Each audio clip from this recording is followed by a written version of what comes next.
Lecture 1 और आज है जनाब जनवरी 16, 2018। So weak 1 lecture 1।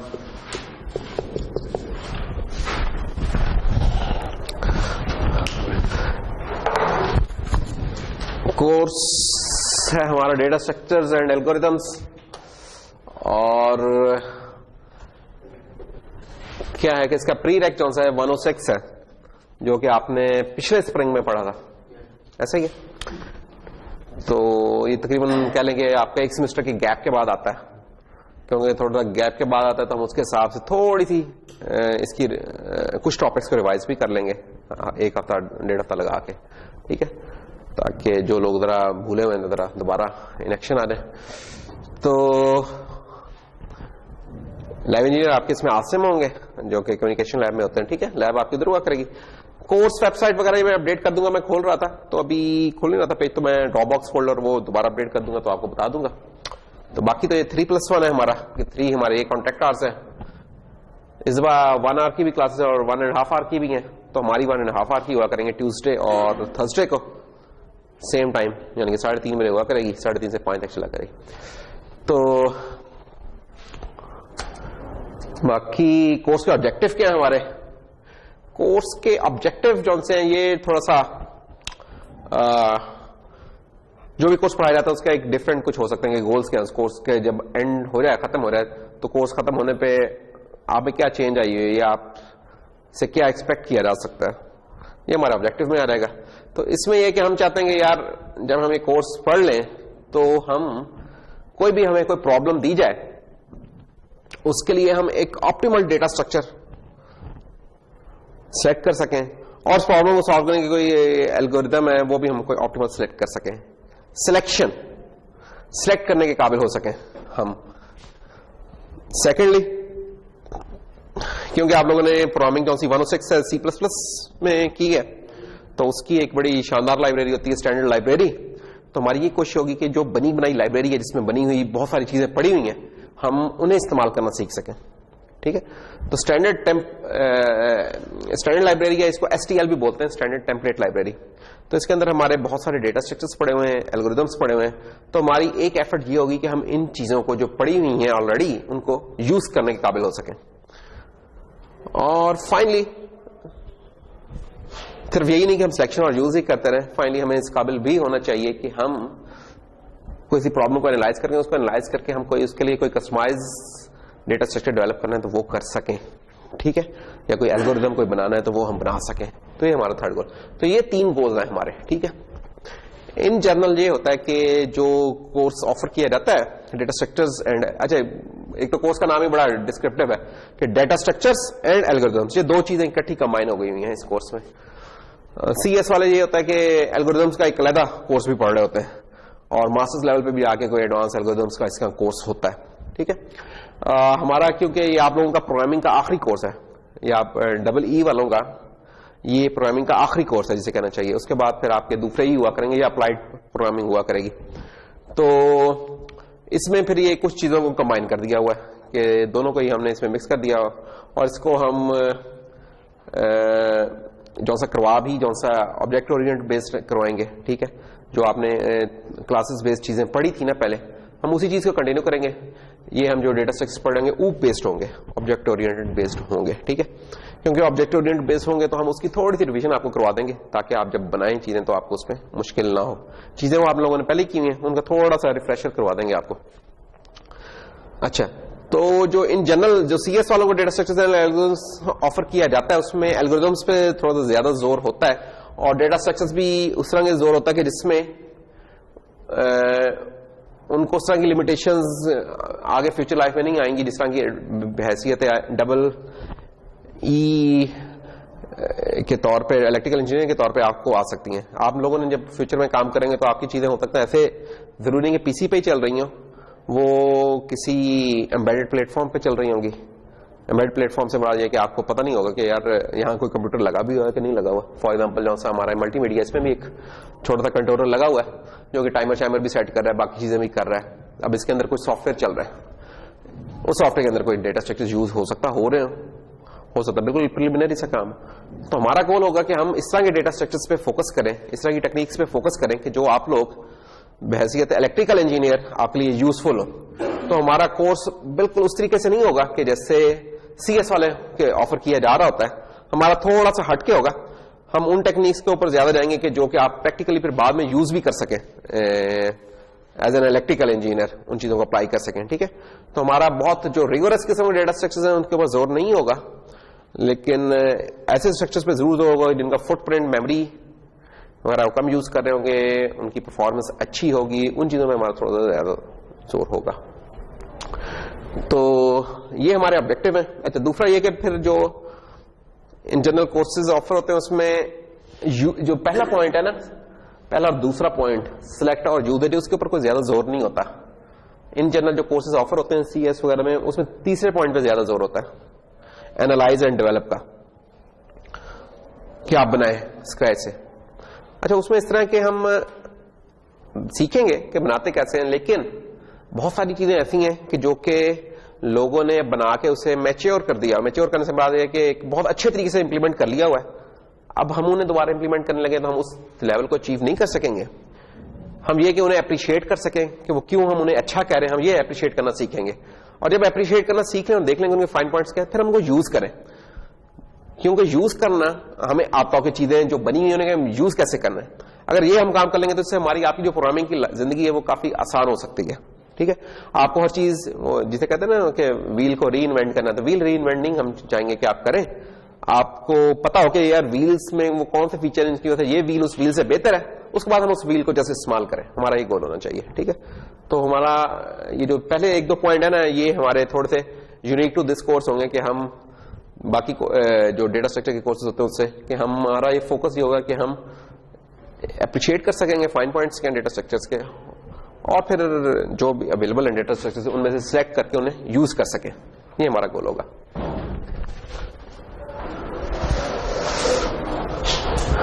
ओके, तो टेक्स्ट बुक कौन सी है? टेक्स्ट बुक की लाइब्रेरी में पड़ी हुई है, आपको मिल जाएगी, मार्केट से भी मिल जाएगी। मार्केट 20 की है, data structures and algorithm analysis in C++। ठीक है, इसका देख लेंगे हम, नया एडिशन अगर कोई हुआ तो उसे कर लेंगे, लेकिन ये वाला तो अवेलेबल है मार्केट में, तो इसलिए आप ये कर सकते हैं। तो ये मेन टेक्स्ट बुक है, लाइब्रेरी में पड़ी है, इसकी ई बुक वगैरह भी मिल जाएगी आपको, वो भी देख सकते हैं। बाकी ये एक बहुत ही जैसे कहना चाहिए ऐसा कोर्स है कि जिसके बहुत रिसोर्सेज आपको मिल जाएंगे डेटा स्ट्रक्चर एल्गोरिथम्स के। ये कोई वो नहीं है कि यार इसकी ये इन्फॉर्मेशन नहीं मिल रही, इसकी वो इन्फॉर्मेशन नहीं, इसका बहुत कुछ मिल जाएगा। क्यों? क्योंकि जहां भी CS होता है, जहां भी इलेक्ट्रिकल इंजीनियरिंग होती है, वहां ये कोर्स ऑफर किया जाता है। तो दुनिया में बहुत सारे लोग इसको मुख्तलिफ तरीकों से ऑफर करते हैं, तो हमें बहुत सारे रिसोर्सेज मिल जाएंगे इसके। तो मेन बुक हम इसमें ये कर लेंगे। बाकी फिर एक गुडरिच की बुक है, डेटा स्ट्रक्चर्स एंड एल्गोरिथम्स, वो भी हम एज ए बीच में कुछ एग्जांपल्स के लिए, कभी कोई प्रॉब्लम्स के लिए यूज कर लेंगे। फिर स्केना की एक बुक है, ये थोड़ी सी एडवांस है, द एल्गोरिथम डिजाइन मैनुअल जौन सी है, तो लेकिन ऐसे रेफरेंस के तौर पे हम इस्तेमाल करेंगे। और फिर कॉर्मन की है इंट्रोडक्शन टू एल्गोरिथम्स, जो कि बाइबल एक किस्म की समझी जाती है एल्गोरिथम्स में, तो ये होगी। और जनाब फिर कुछ ऑनलाइन रिसोर्सेज हैं, जैसे यूनिवर्सिटी ऑफ वाटरलू का है एल्गोरिथम एंड डेटा स्ट्रक्चर्स का कोर्स, हम इसको ठीक सा फॉलो कर रहे होंगे इस कोर्स को। इन्होंने बड़ी अच्छी है, जो इंस्ट्रक्टर है उन्होंने बड़ी अच्छी स्लाइड्स की बना के रखी हैं, हम कोर्स में काफी हद तक उन स्लाइड्स को फॉलो करेंगे, थोड़ी बहुत चेंजेस के साथ। तो ये आप चेक कर सकते हैं, आप जाके उतारना चाहें उतार भी सकते हैं। जैसे MIT का कोर्स है एक इंट्रोडक्शन टू एल्गोरिथम्स का, वो भी चेक कर सकते हैं। जो स्केना इसके वीडियो लेक्चर्स हैं वो आप चेक कर सकते हैं, यूट्यूब वगैरह पे मिल जाएंगे आपको। बाकी फिर ये स्टैनफोर्ड का एक अच्छा कोर्स है, इसमें शॉर्टली इन्होंने कुछ चीजें बताई हुई हैं। नंबर 4 के ऊपर जो है CS106B, इसमें भी कोर्सेरा के ऊपर भी एल्गोरिथम्स का एक कोर्स मिल जाएगा आपको। तो ये क्योंकि हम C++ में कर रहे हैं, ये करने के लिए जावा भी हो सकती है इस्तेमाल, बाकी भी, लेकिन क्योंकि वो फिर एक लैंग्वेज की लर्निंग थोड़ी सी बन जानी थी आपकी और फिर वो आना था, तो C++ को ही क्योंकि हम कंटिन्यू कर रहे हैं, तो C++ में जनाब आप दोबारा से रिवाइज करने के लिए या रेफरेंस के लिए स्टॉक की बुक्स देख सकते हैं। Programming principles and practice using C++, ये आपको स्टॉक की मिल जाएगी, और ये तो लाइब्रेरी में भी है और शायद आप लोगों ने पढ़ा भी है, मेरे ख्याल में इसी बुक से पढ़ा है। हाँ, तो दूसरी इसकी ये रेफरेंस मैनुअल सा एक किस्म का ना C++ का, कि आपने कोई सी चीज के जैसे वो नहीं होती इंसाइक्लोपीडिया होता है, जाके देखें यार ये चीज कैसे इस्तेमाल होती है, इस तरह ये समझेंगे एक किस्म का C++ का एक रेफरेंस मैनुअल है या इंसाइक्लोपीडिया। अगर बिल्कुल सिंप्लीफाइड सा कुछ देखना तो रॉबर्ट लेफोर की इस्तेमाल कर लें, अगर बेसिक सा कुछ देखना है। बाकी कुछ और भी होती हैं किताबें C++ की, मोटे मोटे से हैं, वो क्या नाम है उनका मुझे ज़हन में नहीं आ रहा, उनको रहने दें तो बेहतर है, वो उनका साइज ज्यादा होता है और इन्फॉर्मेशन उसमें कम होती है। बाकी फिर ऑनलाइन रिसोर्सेज हैं, वो आप देख लीजिएगा, और कोई और चीज ना मिल रही है तो being a programmer stack overflow के ऊपर तो कुछ ना कुछ आपको जब भी कोई मसला फंसे तो आप चेक कर सकते हैं कि गूगल करें स्टैक ओवरफ्लो लिखें स्पेस अपना जो भी कोई मसला लिखें, तो मोस्ट प्रोबेबली उस चीज को किसी ना किसी ने आंसर पहले ही किया होगा, और जो गुरुज बैठे हैं उधर उन्होंने उसको रैंक भी किया होगा कि कौन सा आंसर ज्यादा अच्छा है, आप उसको यूज कर सकते हैं, उसका इवन रेफरेंस दे सकते हैं कि स्टैक ओवरफ्लो पे मैंने ये लिखी है चीज। तो ये कुछ हमारे ऑनलाइन सोर्सेज हैं। तो मेन चीज क्या है, मार्क वीस की बुक है और बुक वाइज ये है, और दूसरा मैंने बताया कि जो स्लाइड्स वगैरह होंगी वो मैं ज्यादातर यूनिवर्सिटी ऑफ वाटरलू की ये एल्गोरिथम डेटा स्ट्रक्चर्स का कोर्स है, इसको फॉलो कर रहा हूँ। ठीक है, बीच में कहीं कहीं मैं ये स्टैनफोर्ड का इसका इस्तेमाल कर लूंगा, ठीक है, और कुछ एग्जांपल्स के लिए इसका स्केना का इस्तेमाल कर लूंगा, वो मैं बता दिया करूंगा जब भी मैं इस तरह की कोई चेंज आया करेगी। तो ग्रेडिंग पॉलिसी क्या है हमारी, एटलीस्ट 5 असाइनमेंट्स होंगी, quizzes greater than equal to 5 लिखा, लेकिन ये 8-9 हो जाएंगे क्विजेस हमारे, तकरीबन हम एक हफ्ता छोड़ के क्विज कर ही रहेंगे। क्विजेस हम काफी लेते हैं, क्विजेस का वेट भी मैंने ज्यादा ही रखा हुआ है, ठीक है, और असाइनमेंट में ज्यादातर प्लेजराइज होती हैं तो वो 10% है, लेकिन अगर मुझे नजर आया कि यार प्लेजरिज्म ज्यादा हो रहा है तो मैं उसकी शायद वेटेज कम कर दूं, लेकिन अगर नजर आया कि अच्छा काम हो रहा है तो उसकी बढ़ा दूंगा। मिड टर्म 20, लैब वर्क जो सा है, लैब सेशंस का 15% है, और फिर लैब का एग्जाम होता है और लैब प्रोजेक्ट हुआ उसके 10% होंगे, तो मिल मिला के फिर आपका 25% कह लेंगे लैब से रिलेटेड बन जाता है, और थ्योरी का 30% आ जाता है। तो खैर ये हमारा कुछ इसकी वो है कंपोजिट मार्किंग की क्या होगी कि हम चीजों को किस तरीके से डिवाइड कर रहे हैं। आपके लिए की टू सक्सेस इसमें यही कह सकते हैं कि आप लेक्चर्स को फॉलो करते रहें, क्विज़ेस पे ध्यान रखें तो ग्रेड वगैरह आपके ठीक से आ जाएंगे, उसमें कोई इशू नहीं होगा।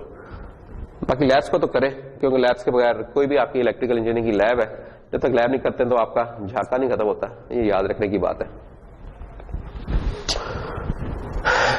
कैसे हम इन वीक्स को डिवाइड करें, हमारे 15 होते हैं टीचिंग वीक्स, ठीक है, अगर 0 वीक भी शामिल कर लें 16 होते हैं, लेकिन टिपिकली हमारे 15 वीक्स होते हैं। 15 वीक्स हैं, इसका मतलब 30 क्लासेस हैं। तो क्या हम कैसे हम लेके चल रहे हैं, एक वीक हम C++ की जरा रिवीजन कर लेंगे, ठीक है। रिवीजन किन चीजों की, यानी कि अब बिल्कुल ही वो हम बेसिक्स पे फंसे रहे, हम बड़ी क्विकली चलेंगे, बेसिक कॉन्सेप्ट बता के, पॉइंटर्स, अरेज, डायनामिक मेमोरी, ये वो चीजें जो कि हमारी काफी यूज होनी है जब हम डेटा स्ट्रक्चर्स बना रहे होंगे। क्लासेस, इनकैप्सुलेशन, इनहेरिटेंस, पॉलीमॉर्फिज्म और टेम्पलेट्स। हमारा डेटा स्ट्रक्चर इस्तेमाल करते हुए इसके ऊपर बड़ा होगा इस्तेमाल होगा पॉइंटर्स का। अरे खुद एक डेटा स्ट्रक्चर है, एज ए टूल भी यूज करेंगे, एज ए डेटा स्ट्रक्चर भी यूज करेंगे। इसका डायनामिक मेमोरी का काफी इस्तेमाल है। स्ट्रक्चर क्लासेस एक ही चीज है, कोई फर्क नहीं है, नाम अलग लिखे हुए। इनकैप्सुलेट कर रहे होंगे, और टेम्पलेट्स का काफी हम इस्तेमाल कर रहे होंगे, क्योंकि हमारे जो भी डेटा स्ट्रक्चर होंगे ये टेम्पलेट बेस्ड होंगे। तो टेम्पलेट्स पढ़ी हुई है ना आप लोगों ने, नहीं पढ़ी तो कोई मसला नहीं, बड़ी सादी चीज है, हम देख लेंगे दोबारा। इनहेरिटेंस और पॉलीमॉर्फिज्म होंगे इतने ज्यादा इनका, लेकिन इस्तेमाल नहीं होगा, ठीक है। कुछ केसेस में जाके हो इन दो के अलावा इन चीजों का ज्यादा इस्तेमाल होगा हमारा, ठीक है। इनहेरिटेंस और पॉलीमॉर्फिज्म का निस्बतन कम इस्तेमाल होगा, कि हम किसी आर्टिकल की ज्यादा डेप्थ में नहीं जा रहे, क्योंकि ज्यादा डेप्थ में नहीं जा रहे तो हम ये नहीं कि हम उसके मुख्तलिफ अगले वर्जन में आगे पिछले वर्जन को इंप्रूव करेंगे जिसमें इनहेरिटेंस वगैरह इस्तेमाल होती है, इसलिए शायद हमारे इसका इतना नहीं होगा। इस काम को हम प्लान तो ये है कि 1 वीक दे दें, लेकिन डिपेंडिंग अपॉन क्लास क्या होती है तो उसके हिसाब से बात हम इसका टाइम 1 वीक से बढ़ के बात 2 वीक्स पे चला जाता होता है, लेकिन इससे ज्यादा नहीं होता, ठीक है, क्योंकि ये रिवीजन ही है, दोबारा इसका इस कोर्स से कोई ताल्लुक नहीं। तो वो हम देख लेंगे कि आप लोगों का क्या है इसमें। तो उसके बाद जो फिर 4 वीक्स है उसमें जनाब हम data structures and algorithms, focus किस पे हम कर रहे होंगे, यूजेज, कि उसका इस्तेमाल कैसे है। अभी हम आपको ये नहीं बताएंगे कि कैसे वो बना है, उसके अंदर की साइंस क्या है, हम उसका इस्तेमाल शुरू करवा देंगे। जस्ट लाइक ऐसे ही है कि मैं कोई यार ये गाड़ी खड़ी है तो बजाय कि इसका मैं इंजन समझाऊं आपको और बाकी चीजें कैसे काम करती हैं, मैं कहूंगा ये लो चाबी पकड़ो जरा, इसको जरा स्टार्ट करो, ठीक है। तो अभी हमें उसकी साइंस नहीं पता होती, लेकिन हम गाड़ी को या मोटरसाइकिल चलाना शुरू कर देते हैं, ठीक है।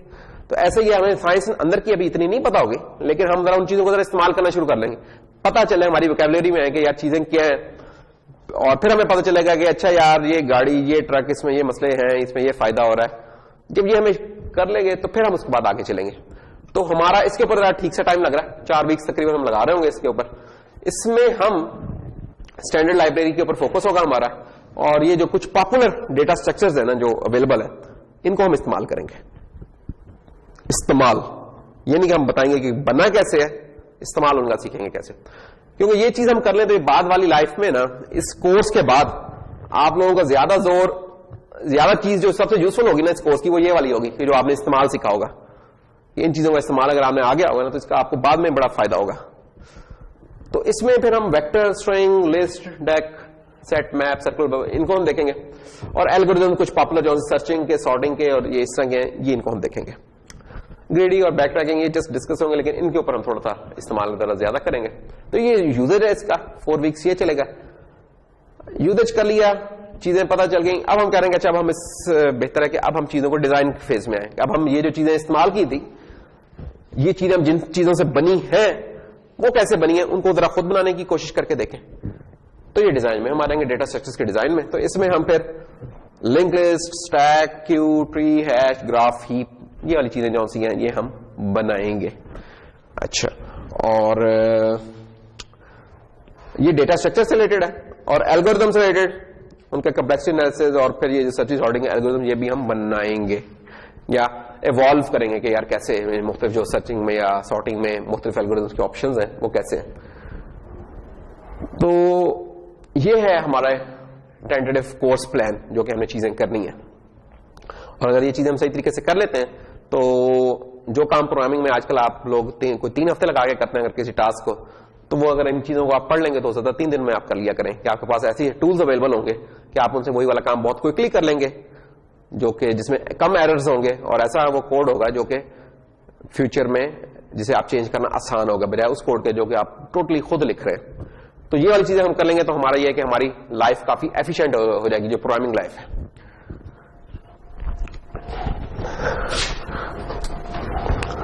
अच्छा, इसमें एक और जो चीज है वो ये है कि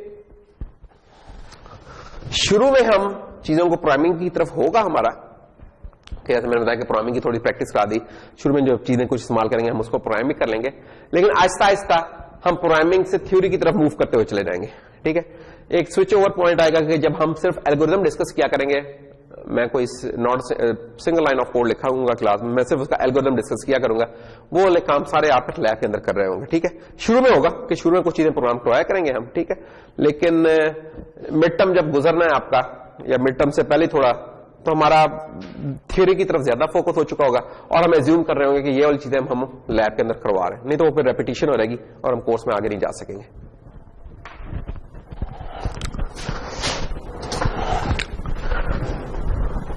अच्छा, CS 106 में आप लोगों ने क्या किया था, जो कि प्रोग्रामिंग का कोर्स था, उसमें शायद ये वाली कुछ चीजें पढ़ी थी, काफी सारी चीजें मेरे ख्याल में पढ़ ली थी इसके अंदर, आपने 80% ऑफ द थिंग्स तो पढ़ ही ली होगी, कि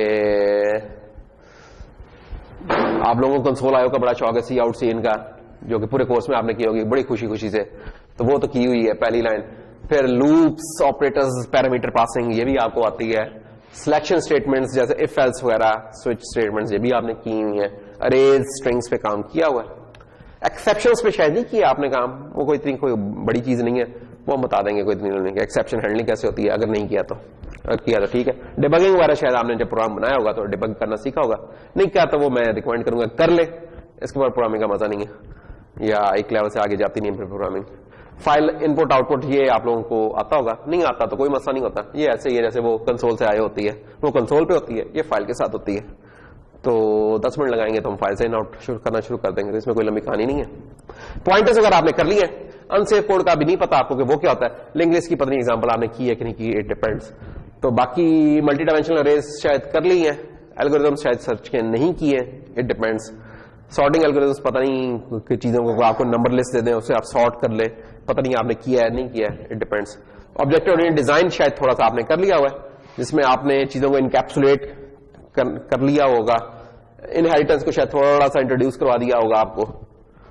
एब्स्ट्रैक्ट क्लासेस, पॉलीमॉर्फिज्म, ये और चीजें आई डोंट नो की हैं कि नहीं की हैं। तो ये कुछ हैं जो कि शायद चीजें हमारी कोशिश होती है कि की जाए, फिर depending on the response of the class बात का सारी चीजें कवर होती हैं, बात का तो उससे भी आगे निकल जाते हैं, बात का कुछ एक दो आइटम्स रह जाते होते हैं जिन्हें बंदा खुद करना चाहे तो कर सकता है।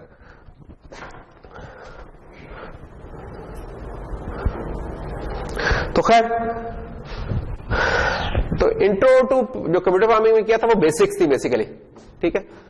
तो जिसमें हम चाहते थे कि यार कंप्यूटर को हम इस काबिल कर सकेंगे बेसिक टास्क जो से है ना कुछ वो परफॉर्म कर सके। इधर हमने कुछ डेटा स्टोरेज की टेक्निक से की। हम उस तरीके से उसे डेटा स्टोरेज तो नहीं कहते थे, हम कहते थे जी हमने एक अरे बना ली है, ठीक है, अरे ही शायद बनाते थे या स्ट्रिंग बना लेते थे। लिंक लिस्ट तो शायद नहीं बनाई थी आप लोगों ने, है ना, नहीं बनाई थी, कोई बात नहीं। तो ये कुछ डेटा स्टोरेज की टेक्निक्स थी जो कि इस्तेमाल कर ली नहीं, लेकिन उनको जरा from the perspective of data structures या एल्गोरिथम उस तरीके से नहीं आपने देखा था।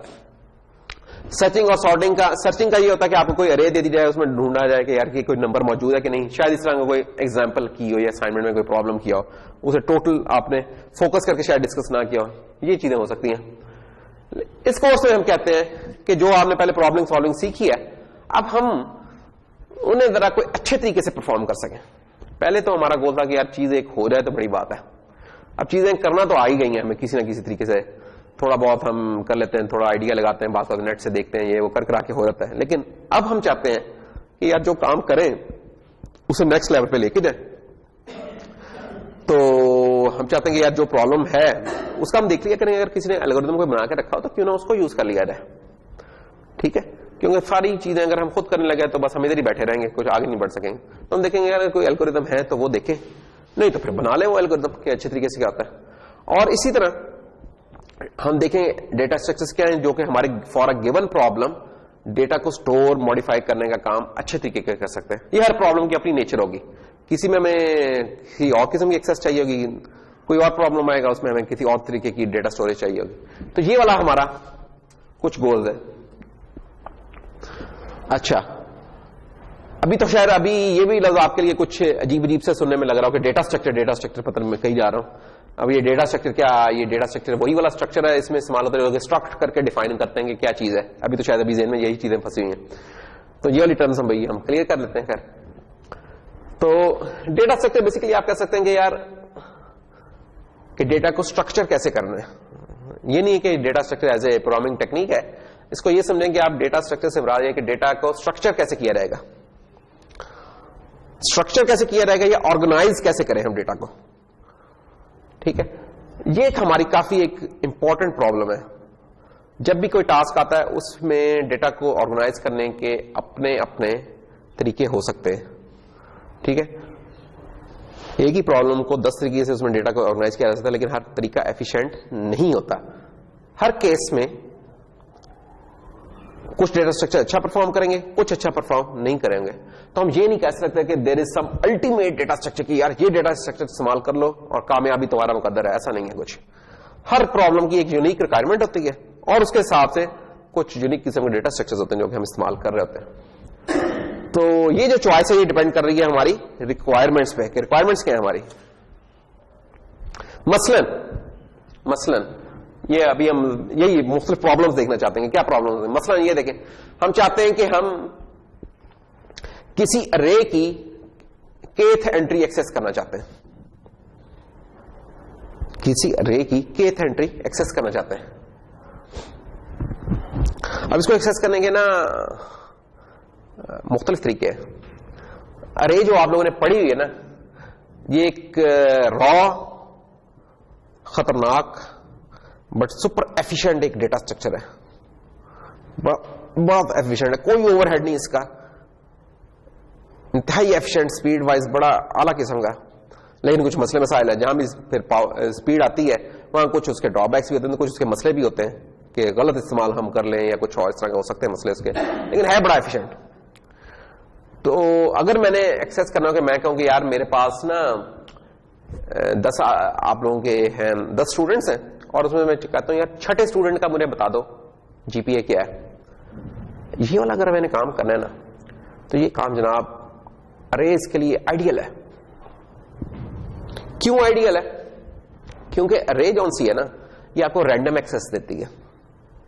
रैंडम एक्सेस मेमोरी तो आपने सुना ही हुआ कि रैम को हम रैंडम एक्सेस मेमोरी कहते हैं ना। अरे एक रैंडम एक्सेस डेटा स्ट्रक्चर है जिसमें जस्ट मैं उसकी आईडी बताता हूं, इंडेक्स बताता हूं, आईडी से बता इंडेक्स, अरे मुझे वो जवाब दे देती है उस जगह को उठा के। मैं कहता हूं यार छठे नंबर पे है ना लड़का, जरा इसका मुझे जीपीए बता दो, अरे फौरन मुझे उसका जवाब देगी।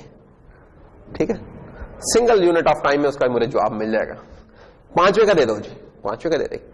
अच्छा ये तो 10 लोग हैं, अगर मैं 1 करोड़ का कह दूं कि 1 करोड़ स्टूडेंट्स हैं, 1 करोड़ स्टूडेंट्स तो नहीं हो सकते, चले 1 करोड़ हमारे सिटीजन्स हैं, लेट से आबादी है, लाहौर की आबादी है। ठीक है, मैं कहता हूं यार वो जो 50 लाख एक जो वो बंदा है ना, उसका जरा वो तो बता दो एड्रेस क्या है। तो अरे साहब जनाब यहां भी बड़ा उठ के आएंगी, उसे खटक करके उस एंटी पे पहुंचना, जॉब निकाल के ले आना।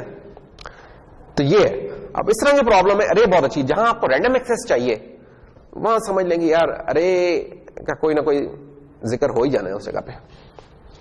अच्छा एक और जो साथ ही एक पॉपुलर डेटा स्ट्रक्चर है जो प्रोग्रामिंग में बात करवाते हैं, बात करने का वो होती है लिंक लिस्ट। लिंक लिस्ट ना जरा डिफरेंट किस्म की होती है। मुझे लग रहा है कि जैसे आप लोगों ने ना लिंक लिस्ट का भी नाम भी शायद नहीं पहले सुना, तो मैं थोड़ा सा लिंक लिस्ट का पहले बता दूं ताकि आप फिर आपको मैं समझा सकूं कि लिंक लिस्ट होती क्या है। तो अरे तो यार ये होती है चीज के, अरे में अगर आपको बनाए इंट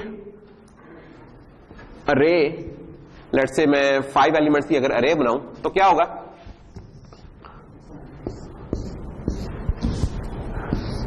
तो ये अरे का इंडेक्स 0 है, 1 है,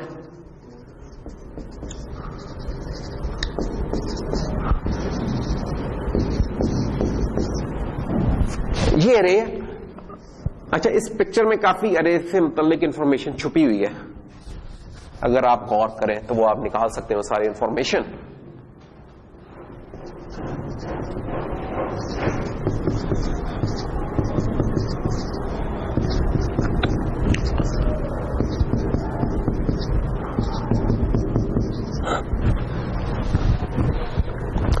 कुछ रख भी देते हैं अंदर।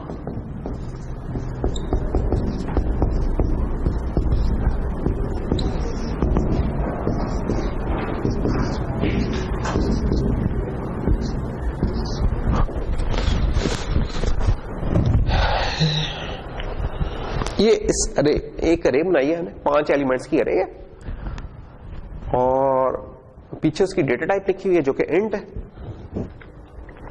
आगे हमने इसको इनिशियलाइज कर दिया, 5 एलिमेंट्स से 5 ही वैल्यूज हमने उसे इनिशियलाइज कर दिया हुआ।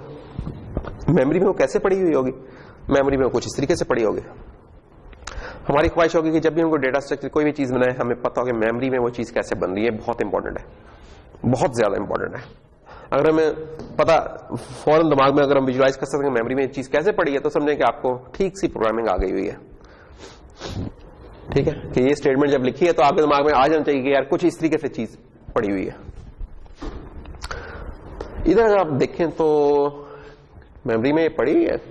मेमोरी क्या होती है, कह रहे हैं कि सीक्वेंस ऑफ बाइट्स ही है ना किस्म की।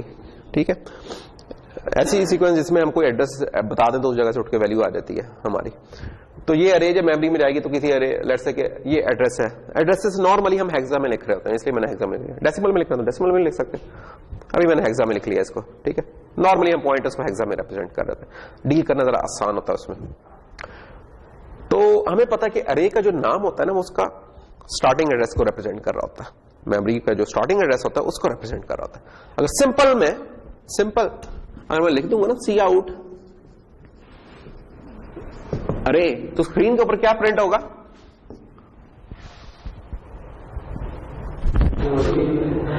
क्या चीज प्रिंट होगी स्क्रीन पे? कौन सा? साइज। एक वो कह रहे हैं साइज। साइज क्या है वैसे? 5। अच्छा, आप कह रहे हैं नंबर। नंबर कौन सा? जो 20 है लिखा वो। एग्जैक्ट मुझे नंबर बताना है कौन सा नंबर, क्योंकि नंबर तो बहुत सारे लिखे 20। और कोई चीज? 5वें नंबर पे जो चीज होगी यानी कि 1 ये। अच्छा, और कोई आइडिया?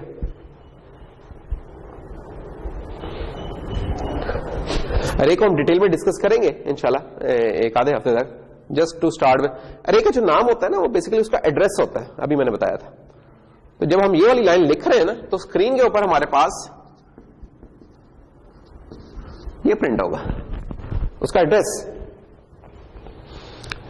अरे का नाम एक पॉइंटर होता है और उसमें जो वैल्यू पड़ी है वो एक एड्रेस होता है, तो एड्रेस प्रिंट हो रहेगा। आपने उसके अंदर जो वैल्यूज पड़ी है वो प्रिंट करानी, तो आपको बताना पड़ेगा कि किस वैल्यू को आप प्रिंट कराना चाह रहे हैं। जैसे अगर मैं लिख दूं अरे ऑफ 2, तो हाँ अब 4 प्रिंट हो रहेगा। 5 लिखूंगा, 4 लिखूंगा तो 1 प्रिंट हो रहेगा। लेकिन ये नहीं है कि मैंने अरे लिखा तो सारी चीजें ठक ठक ठक प्रिंट हो गई, नहीं, ऐसी कोई कहानी नहीं है। साइज भी नहीं हो रहा प्रिंट। क्यों? क्योंकि अरे को पता नहीं होता कि उसका साइज क्या है। अरे को कोई आइडिया नहीं होता। जो प्रोग्राम कर रहा है उसे पता होता है, अरे बेचारी को नहीं पता होता कि उसका साइज क्या है, या पता हो भी तो एक बड़े एक लिमिटेड से स्कोप में एक पता होता है, उससे ज्यादा नहीं। तो बाकी डिटेल्स तो बाद में देखते हैं, लेकिन एक चीज मैंने अभी इस्तेमाल कर ली जो मैं आपको बताना चाहता है कि देखें, मैंने जब ये वाली वैल्यू प्रिंट करवानी है तो मैंने जस्ट उसका इंडेक्स बताया और उसने प्रिंट कर दी है। इसको हम कहते हैं रैंडमली एक्सेस किया। मैंने रैंडमली एक्सेस किया यार, चौथे नंबर वाले जरा खड़े हो रहा, बताओ क्या वो जो चीज पहले मैंने कहा यार बताओ जरा दूसरे वाली क्या थी वैल्यू। जस्ट मैंने ये क्या, उसने बता दिया 4 पड़ा हुआ इसमें। ये अरे है हमारी, ये इसकी रैंडम एक्सेस है जिसको हमने नहीं देखा था आज तक इस तरीके से, लेकिन रैंडम एक्सेस है। इसको हम ज्यादा अप्रिशिएट उस वक्त कर सकेंगे जब मैं थोड़ा सा लिंक लिस्ट के बारे में बता दूं कि लिंक लिस्ट क्या होती है। लिंक लिस्ट ना, इसको भी डिटेल में तो हम देखेंगे इंशाल्लाह जब हम डिजाइन करेंगे। लिंक लिस्ट में क्या होता है कि मैंने अगर यही वाला जो काम इधर किया है, यही मैंने लिस्ट बनानी होती तो कैसे होता। फॉर एग्जाम्पल ये एक बना बना डेटा स्ट्रक्चर लिस्ट का पड़ा होता है स्टैंडर्ड लाइब्रेरी में, ठीक है। तो अगर मैंने लिस्ट बनानी होती तो उसको मैं लेट्स से एलएस कह दूं। 5 एलिमेंट्स की मैंने लिस्ट बनाई है लेट्स से। अरे लिस्ट में क्या होता है, लिस्ट में कोई एक स्टार्टिंग पॉइंट होता है जिसे हम हेड बोल देते हैं लेट्स से, ठीक है। उससे आप जाते हैं पहले एलिमेंट पे, उसे 0 करना है या 1 करना है वो आपकी चॉइस है। फिर इस एलिमेंट को पता होता है कि यार इससे अगला कौन सा है, वो इधर आ गया। इसको पता होता है कि यार अच्छा अगला कोई यहां पड़ा हुआ है, और इसे पता होता है कि यार अगला कोई शायद यहां पड़ा हुआ, और इसे पता होता है कि अगला यार यहां कोई पड़ा हुआ है। That's all. इसमें अगर मैंने अब नंबर्स रखने हैं तो 20 लेट से यहां पड़ा हुआ है, -3 यहां है, 4 यहां है, 70 और 1। डेटा टाइप भी बताना नहीं, हाँ डेटा टाइप बतानी है। डेटा टाइप मैं बता दूंगा कि यार ये इंट, ये तो बना बनाया मैंने यूज किया, अपना जब बनाएंगे तब भी बनाएंगे ये होगा। तो इसमें ये टेम्पलेट बेस्ड है क्योंकि, तो ये मैंने इंट या फ्लोट जो भी रखना है वो आपने, तो मैंने ये इंट बना दी। अब देखें पढ़े इसमें भी वही 5 एलिमेंट्स हुए जो उधर थे 5 एलिमेंट्स, लेकिन पिक्चर से कोई आपको फर्क नजर आ रहा देख के? ये मैंने यूं इसकी पिक्चर इस तरह की क्यों बनाई है, उसकी पिक्चर मैंने इस तरीके से क्यों बनाई है। और एक और कि लेट्स से अगर इसका भी स्टार्टिंग एड्रेस लेट्स से इसका 200 होता है हेक्सा में, तो क्या मैं इसका बता सकता था एड्रेस क्या है, इसका बता सकता था। और जिस तरह मैंने इधर बताया कि 100 था तो मैंने 104, 108 और इस तरीके से बताता गया। तो क्या मैं ये वाली हरकत यहां भी कर सकता हूं कि नहीं कर सकता, ये कुछ सवाल है हमारे।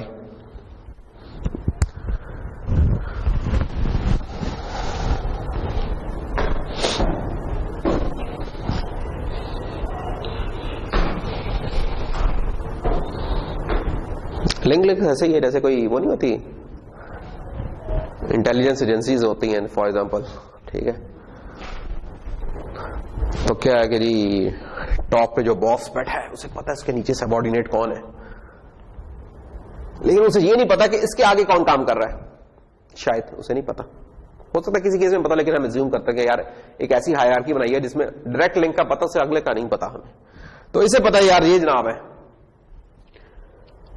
और इसको पता कि मेरे से आगे कौन आ रहा है, लेकिन इसको इसका नहीं पता, इसका इंफॉर्मेशन सिर्फ इसके पास, और इसकी इंफॉर्मेशन सिर्फ इसके पास है, और उसकी सिर्फ इसके पास है। इंटेलिजेंस वगैरह में क्यों इस तरह की चीज का फायदा होता है कि मैंने एक बंदा अगर पकड़ लिया तो ये नहीं है कि मैं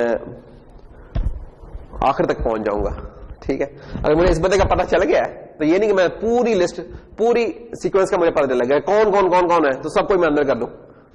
जब उन्हें पता नहीं होगा तो बेचारे बताएंगे क्या, कुछ भी नहीं बता पाएंगे। लिंक लिस्ट भी सिमिलर है कुछ इसका भी इस तरह के हालात कि इससे बेचारे को इससे अगले का पता है। ये जो एरो बनाया हुआ ना, दीज आर पॉइंटर्स, ये पॉइंटर्स है। इसका पॉइंटर से मुराद इसका एड्रेस, इसका एड्रेस सिर्फ इसके पास है, इसका एड्रेस इसके पास है। उधर ऐसी कोई चीज नहीं थी अरे में, अगर आप गौर करें उधर तो सिर्फ वैल्यूज पड़ी हुई हैं। पॉइंटर्स उधर से हमने डिड्यूस किए थे, इधर हमें जगह रखनी पड़ रही है इनके लिए स्पेशल, यानी कि ये तो मैंने गोले से टेनिस बॉल्स बना लिए। बेसिकली ये कुछ इस तरीके से होगा कि यहां कोई वैल्यूज पड़ी होंगी इसके अंदर, और यहां नेक्स्ट पॉइंटर पड़ा होगा, ये नेक्स्ट पॉइंटर हो जाएगा, ठीक है। इधर भी ये कोई वैल्यू पड़ी होगी और ये नेक्स्ट पॉइंटर पड़ा होगा, और यूं चलती जाएगी कहानी। तो हर इसको हम बोलते हैं नोड, लिस्ट में ना हर आइटम को बोलते हैं नोड, के एक नोड है। हर नोड के पास उसकी वैल्यू पड़ी होगी, प्लस उसके पास एड्रेस होगा उससे अगले वाले का। और अगर डबल लिंक लिस्ट है, एक डबली लिंक लिस्ट होती है, तो उसमें उससे अगले वाले का भी होता है, उससे पिछले वाले का भी होता है। तो ये है।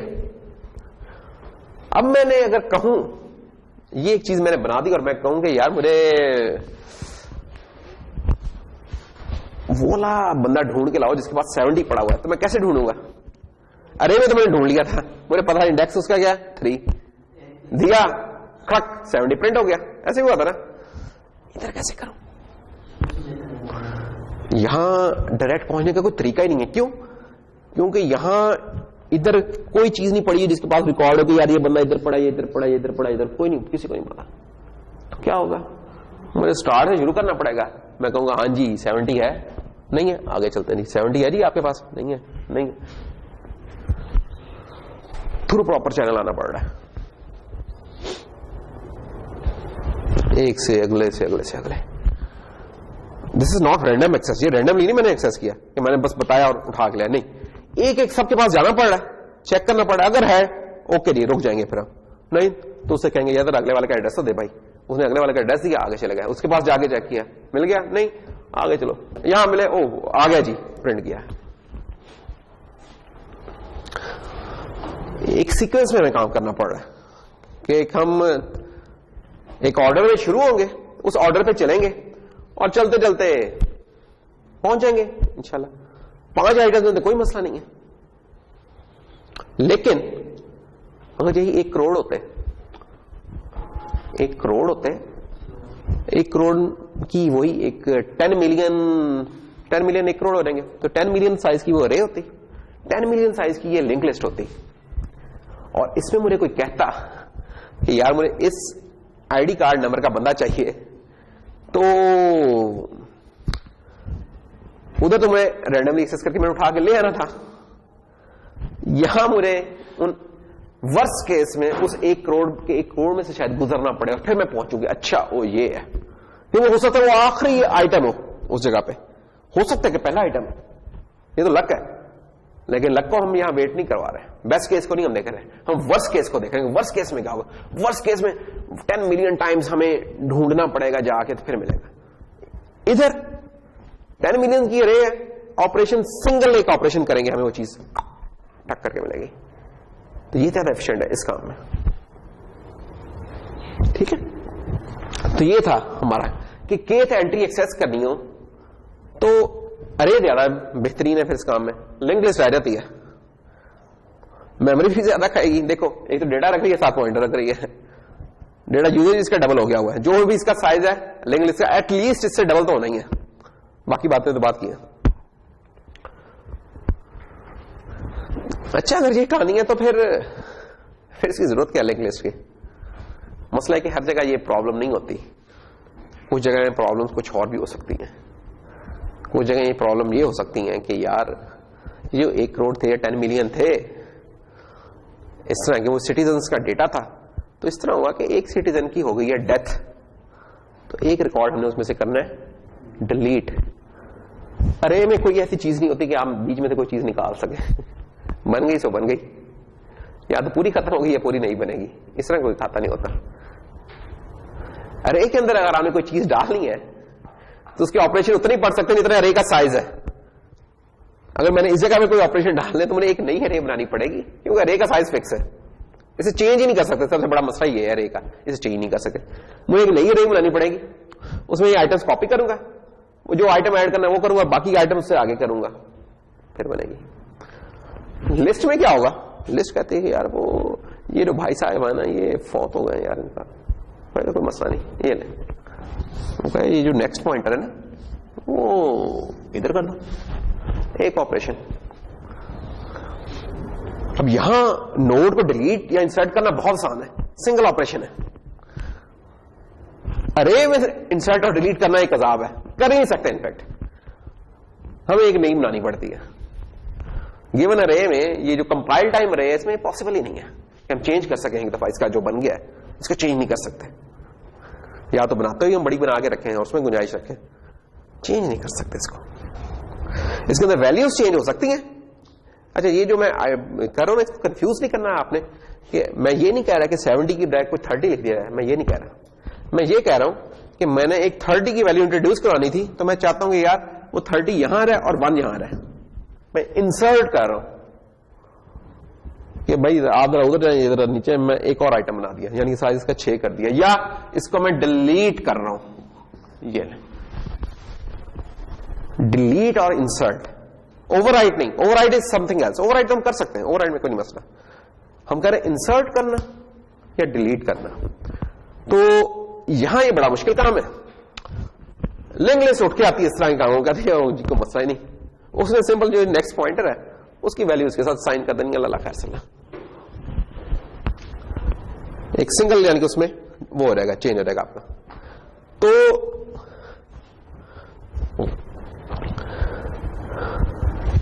ये फायदे हैं, यानी कि ये डिपेंड करता है कि आपकी रिक्वायरमेंट क्या है, प्रॉब्लम की रिक्वायरमेंट क्या है, कि आपकी वहां कोई रैंडम एक्सेस की रिक्वायरमेंट है या वहां आपको बहुत से इंसर्शन डिलीशंस करनी पड़ेंगी। वो जो होगी उनके हिसाब से आप फिर चूज कर लेंगे लिंक लिस्ट या अरे, या कुछ और डेटा स्ट्रक्चर्स जो अभी हमने पढ़े नहीं है उनमें से चूज कर लेंगे। ठीक है,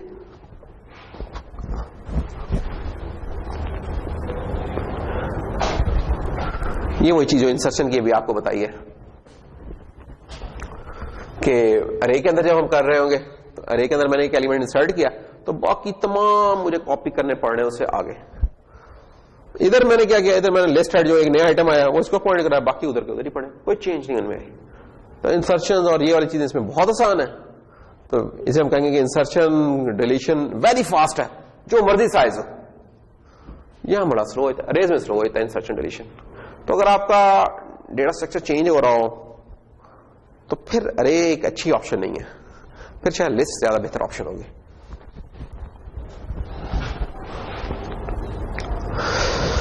ओह ये तो हमने देख लिया था कि C++ यूज हो रही होगी, लेकिन खैर ये बताने का मतलब ये था कि ये प्रॉब्लम होंगे जो कि हम इस कोर्स में आएंगे बार बार, कि हम जब चीजों को पढ़ेंगे, जब हम यूज देखेंगे, हम देखेंगे कि यार इस किस्म के डेटा स्ट्रक्चर का किस जगह पे ज्यादा अच्छा यूज रहेगा, किस जगह पे ज्यादा अच्छा यूज नहीं रहेगा। ठीक है, तो ये वाली चीजें हमने देखनी है, और हम चाहते हैं कि आप लोग खुद की चॉइस ले सकें, कि जब कभी आपको प्रॉब्लम फेस हो तो आप खुद डिसाइड कर सकेंगे यार मुझे इस जगह पे लिस्ट यूज करनी चाहिए, स्टैक यूज करना चाहिए, हीप यूज करनी चाहिए, सेट यूज करना चाहिए, क्या यूज करना चाहिए, हैशिंग यूज करनी चाहिए, कोई भी चीज है वो आप डिसाइड करते हैं उस जगह। तो ये होंगे प्रॉब्लम जो कि हमारे इस कोर्स में आ रहे होंगे, और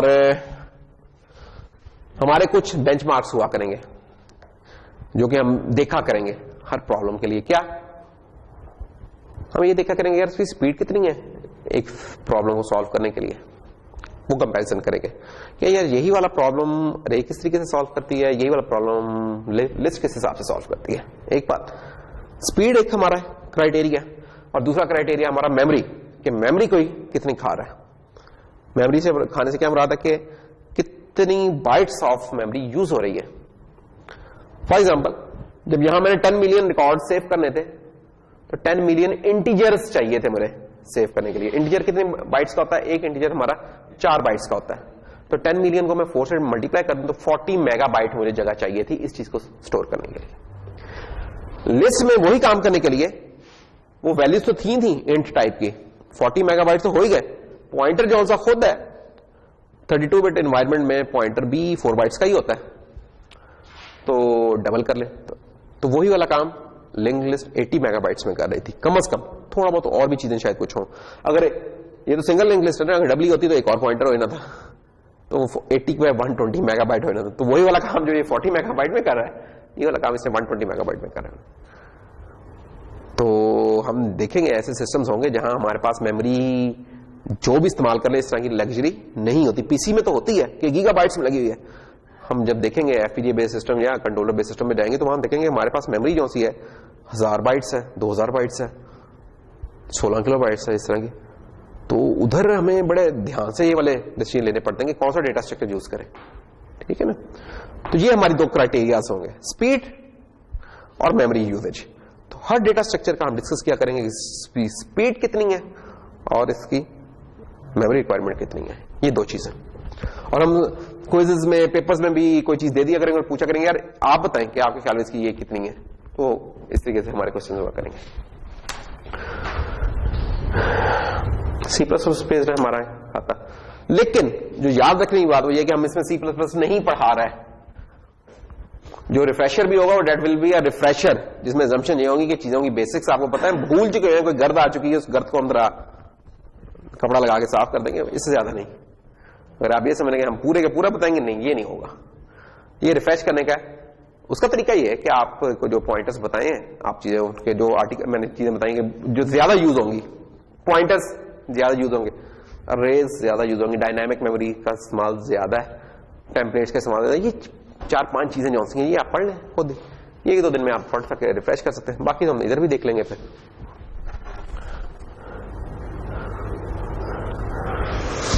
हाँ, मार्क्स इनके को रिलेटेड नहीं है CS210 के 106 के साथ, ये याद रखने की बात है, ठीक है।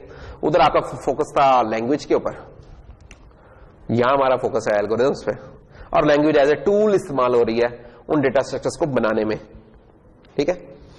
जो हम कह रहे हैं ना कि हम प्रोग्रामिंग नहीं पढ़ा रहे, इसलिए पढ़ा रहे कि वो हम एज्यूम करेंगे इसका कोर्स का प्री रैक है प्रोग्रामिंग, तो ये पढ़ के आए हैं लोग, तो वो प्रोग्रामिंग इस्तेमाल करते जो हम यहां चीजें कर रहे हैं उनको इंप्लीमेंट करेंगे। एप्लीकेशन है बेसिकली उस कोर्स की ये वाली बद्दी।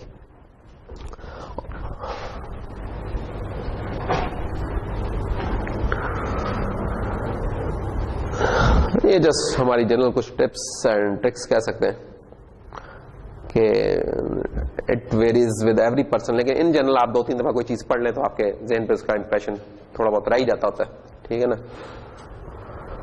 और स्लाइड्स वगैरह हम शेयर कर दिया करेंगे पहले ही, तो आप देख के आ सकते हैं, और नहीं तो पहले देख के तो जाके देख लिया करेंगे, उससे फर्क पड़े जाया करेगा। कोई चीज नहीं आती तो चेक कर सकते हैं। बाकी जो असाइनमेंट्स उसमें हम चाहेंगे कि चीटिंग और प्लेजरिज्म ना हो। क्यों कि हो सकता है कि हम ना पकड़ सकें आपकी चीटिंग या आपका प्लेजरिज्म, लेकिन जब पेपर होगा, जब क्विज होगा, तो उधर तो ऐसी कोई कोलैबोरेटिव वर्क की गुंजाइश नहीं होती। उधर जो आपको आता है वही आप कर सकेंगे। तो अगर आपने वो खुद से नहीं किया होगा तो आप ना क्विज में परफॉर्म कर सकेंगे ना पेपर में कर सकेंगे, तो फंस जाएंगे। तो जितनी भी आप आधी हो पौनी हो, जितनी भी असाइनमेंट हो, कोशिश करें। डिस्कस करना एक चीज होती है, बनाएं खुद लेके, ताकि आपके जेहन में भी रह जाए। और जब आप कुछ प्रॉब्लम्स 8-10 प्रॉब्लम खुद सॉल्व करेंगे तो आप में कॉन्फिडेंस वैसे ही आ जाएगा कि अच्छा ले आओ यार प्रॉब्लम, जो मर्जी ले आओ मैं उसको सॉल्व कर लूंगा। लेकिन वो प्रॉब्लम कॉन्फिडेंस उसी वक्त आएगा जब आप कुछ प्रॉब्लम्स पे हाथ साफ किया होगा, तो फिर ही आएगा वो। तो वो खुद करने की कोशिश करें, फंस जाए कोई मतलब नहीं, आधा दिन, 1 दिन 2 दिन 3 दिन लगाएं, रास्ता निकला है। यही तरीका है पढ़ने का, और कोई तरीका नहीं है इसके अलावा ना। अगर प्रोग्रामिंग वगैरह को या कोई भी चीज को आपको करना है कि आपको उसके साथ टाइम स्पेंड करना पड़ेगा, उस चीज के साथ जितना टाइम आप स्पेंड करेंगे उतना आपके लिए बेहतर होगा। ठीक है, अच्छा, तो ये था हमारा इंट्रो लेक्चर, और जो कि इस कोड पे कल्मिनेट होता है कि क्या समझ आती है इस कोड से, है कुछ idea? When the terrain disagrees with the map, trust the terrain। यानी कि आपको किसी ने कोई मैप दे दिया है कि यार वो त्रावड़ी चौक जाना है, ये लाइन फॉलो करो, तो चले जाओ। मैप तो दे दिया उसने, लेकिन जो उस मैप पे रास्ता शो हो रहा था कुछ इधर से शो हो रहा था, रूट्स मिलेनियम के साथ का। अब ये नहीं है कि आप जाते रहो आंखें बंद करके, यार नक्शे पे मैं इस तरह जा रहा हूं, बीच में पानी आया और गए। नहीं, आंखें खोल के रखनी है कि ठीक है नक्शा भी आपने दिया, लेकिन आगे चीज वैसी है भी कि नहीं है। ओ पुल तो दूसरी तरफ है, चलो यार उधर से होकर चले जाते हैं, नक्शे को जरा साइड में किया, जो चीज नजर आ रही है उसको फॉलो किया। मतलब इसका यह कि जो मैं कह रहा हूं जरूरी नहीं वो हरफे आकर नहीं है, उसमें गलती हो सकती है। ठीक है, तो जो मेरी गलती है वो बस मुझे बताना है कि क्या गलती है। ये नहीं कि टीचर ने जो कह दिया वही हरफे आकर, ऐसा नहीं है, ये गलत चीज होगी। तो जो एक्चुअल होनी चाहिए, जैसे 2 जमा 2 4 है तो 4 ही बनता है, टीचर 5 कह रहे तो 5 नहीं है, उसके साथ आप माजरत के साथ उसे खुलकर इख्तिलाफ करें। ठीक है, तो मेरी कोई चीज गलत महसूस होती है, जो भी है वो आपने पॉइंट आउट करनी है।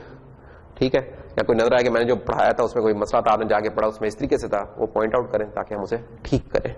ठीक है, तो लेकिन जो चीज है उसको फॉलो करना, जो एक्चुअल फैक्ट है उसको फॉलो करना है। कोई टीचर कोई इस तरह की काम या कोई किताब या जो भी है, जो चीज एक्चुअल हो रही है उसको फॉलो करना है। ठीक है, तो ये हमारा इसका वो। अच्छा, अब हम आ जाते हैं जनाब अपना जो कुछ हम कह रहे हैं कि जो हमने थोड़ा सा रिफ्रेशर सेशन सा रखना है, तो बाकायदा आगाज कर लेते हैं।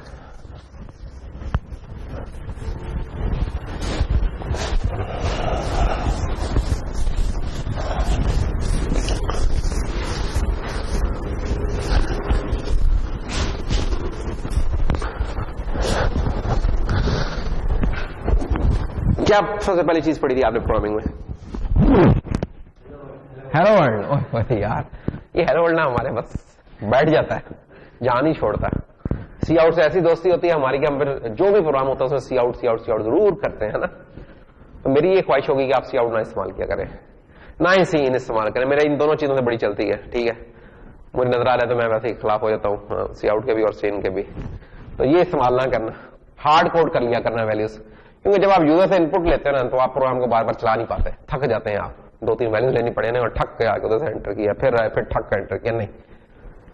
और जो चीजें आप चेक करना चाह रहे हैं उसको डिस्प्ले ना करें, उसको डिबग करके देख लें। ठीक है, तो ये 2 काम अगर आप कर लेंगे तो आपका लर्निंग का प्रोसेस बहुत तेज हो जाएगा। नहीं तो सी इन सी आउट ही चलता रहेगा सारी उम्र, जो कि यूज नहीं होता। बीइंग एन इलेक्ट्रिकल इंजीनियर, आपने जिन सिस्टम्स में काम करना है वहां कोई सी इन और सी आउट एग्जिस्ट नहीं करता। मसला ये है, वहां या तो कीपैड्स हुआ करेंगे, वहां यहाँ रिमोट कंट्रोल हुआ करेंगे। ठीक है, या हो सकता है वहां कुछ भी ना हो।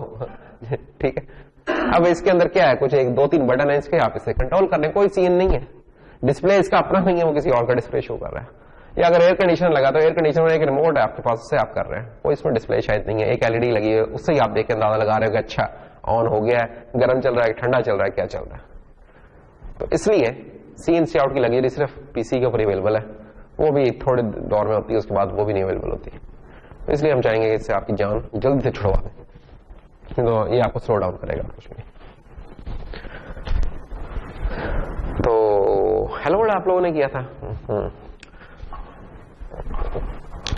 तो एक हमारा चले टू स्टार्ट विद, मैं चाहता हूं मैं एक ऐसा प्रोग्राम बनाऊं कि जो कंपाइलर है, जो बिल्डर है, जो चल पड़े। ये जो तीनों चीजें मैंने की हैं, ये development of different stages of development of program होती हैं, ये आपको पता होनी चाहिए। नंबर 1 बात कि जो भी आप प्रोग्राम लिखते हैं, लेट्स से आपने main.cpp बनाई है फाइल, तो इसने सबसे पहले क्या होना है, कंपाइल होना है। अगर कंपाइलेशन में कोई एरर आते हैं तो उसे कंपाइलर एरर कहते हैं, जो कि आपका विजुअल स्टूडियो वगैरह CL के प्रीफिक्स के साथ दिखा रहा होता है। ठीक है, कंपाइलेशन एरर क्या होते हैं कि यार सेमी कॉलन नहीं डाला था, वो ब्रैकेट डालना भूल गए थे, वो इस तरह काम हो रहेंगे, ये कंपाइलेशन के एरर आ रहे हैं। सिंटैक्स से रिलेटेड जो इश्यूज होते हैं वो कंपाइलेशन में दूर होते हैं। कोई चीज डिफाइंड नहीं थी, आपने यूज कर ली, ये भी कंपाइलेशन में दूर होती है। तो सबसे पहले स्टेज होती है कंपाइल, जिसमें आपके प्रोग्राम को चेक किया जाता है सिंटैक्स एरर्स वगैरह के लिए। ठीक है, कंपाइलर फिर क्या करता है, इसकी एक ऑब्जेक्ट फाइल बना देता है। कहीं उसका नाम main.o मिल जाएगा, कहीं उसका नाम आपको main.obj मिल जाएगा, ये ऑब्जेक्ट फाइल होती है। फिर इसके बाद चलता है लिंकर। लिंकर क्या करता है, नाम से जाहिर है लिंक कर रहा है, किसको लिंक कर रहा है, इसको लिंक कर रहा है, किसके साथ लिंक कर रहा है, शायद जो आपने जो हेलो वर्ल्ड लिखा था ना, उसके लिए जो लाइब्रेरी इस्तेमाल की थी आपने आईओस्ट्रीम की, उस लाइब्रेरी की शायद बिल्ड कर रहा है, लिंक कर रहा है। तो ये और मुख्तलिफ जगहों से भी आईओस्ट्रीम का फॉर एग्जाम्पल कोड उठा के ले आएगा। तो अगर आपका हैश इंक्लूड आईओस्ट्रीम था और यूजिंग नेम स्पेस std था और इंट मेन,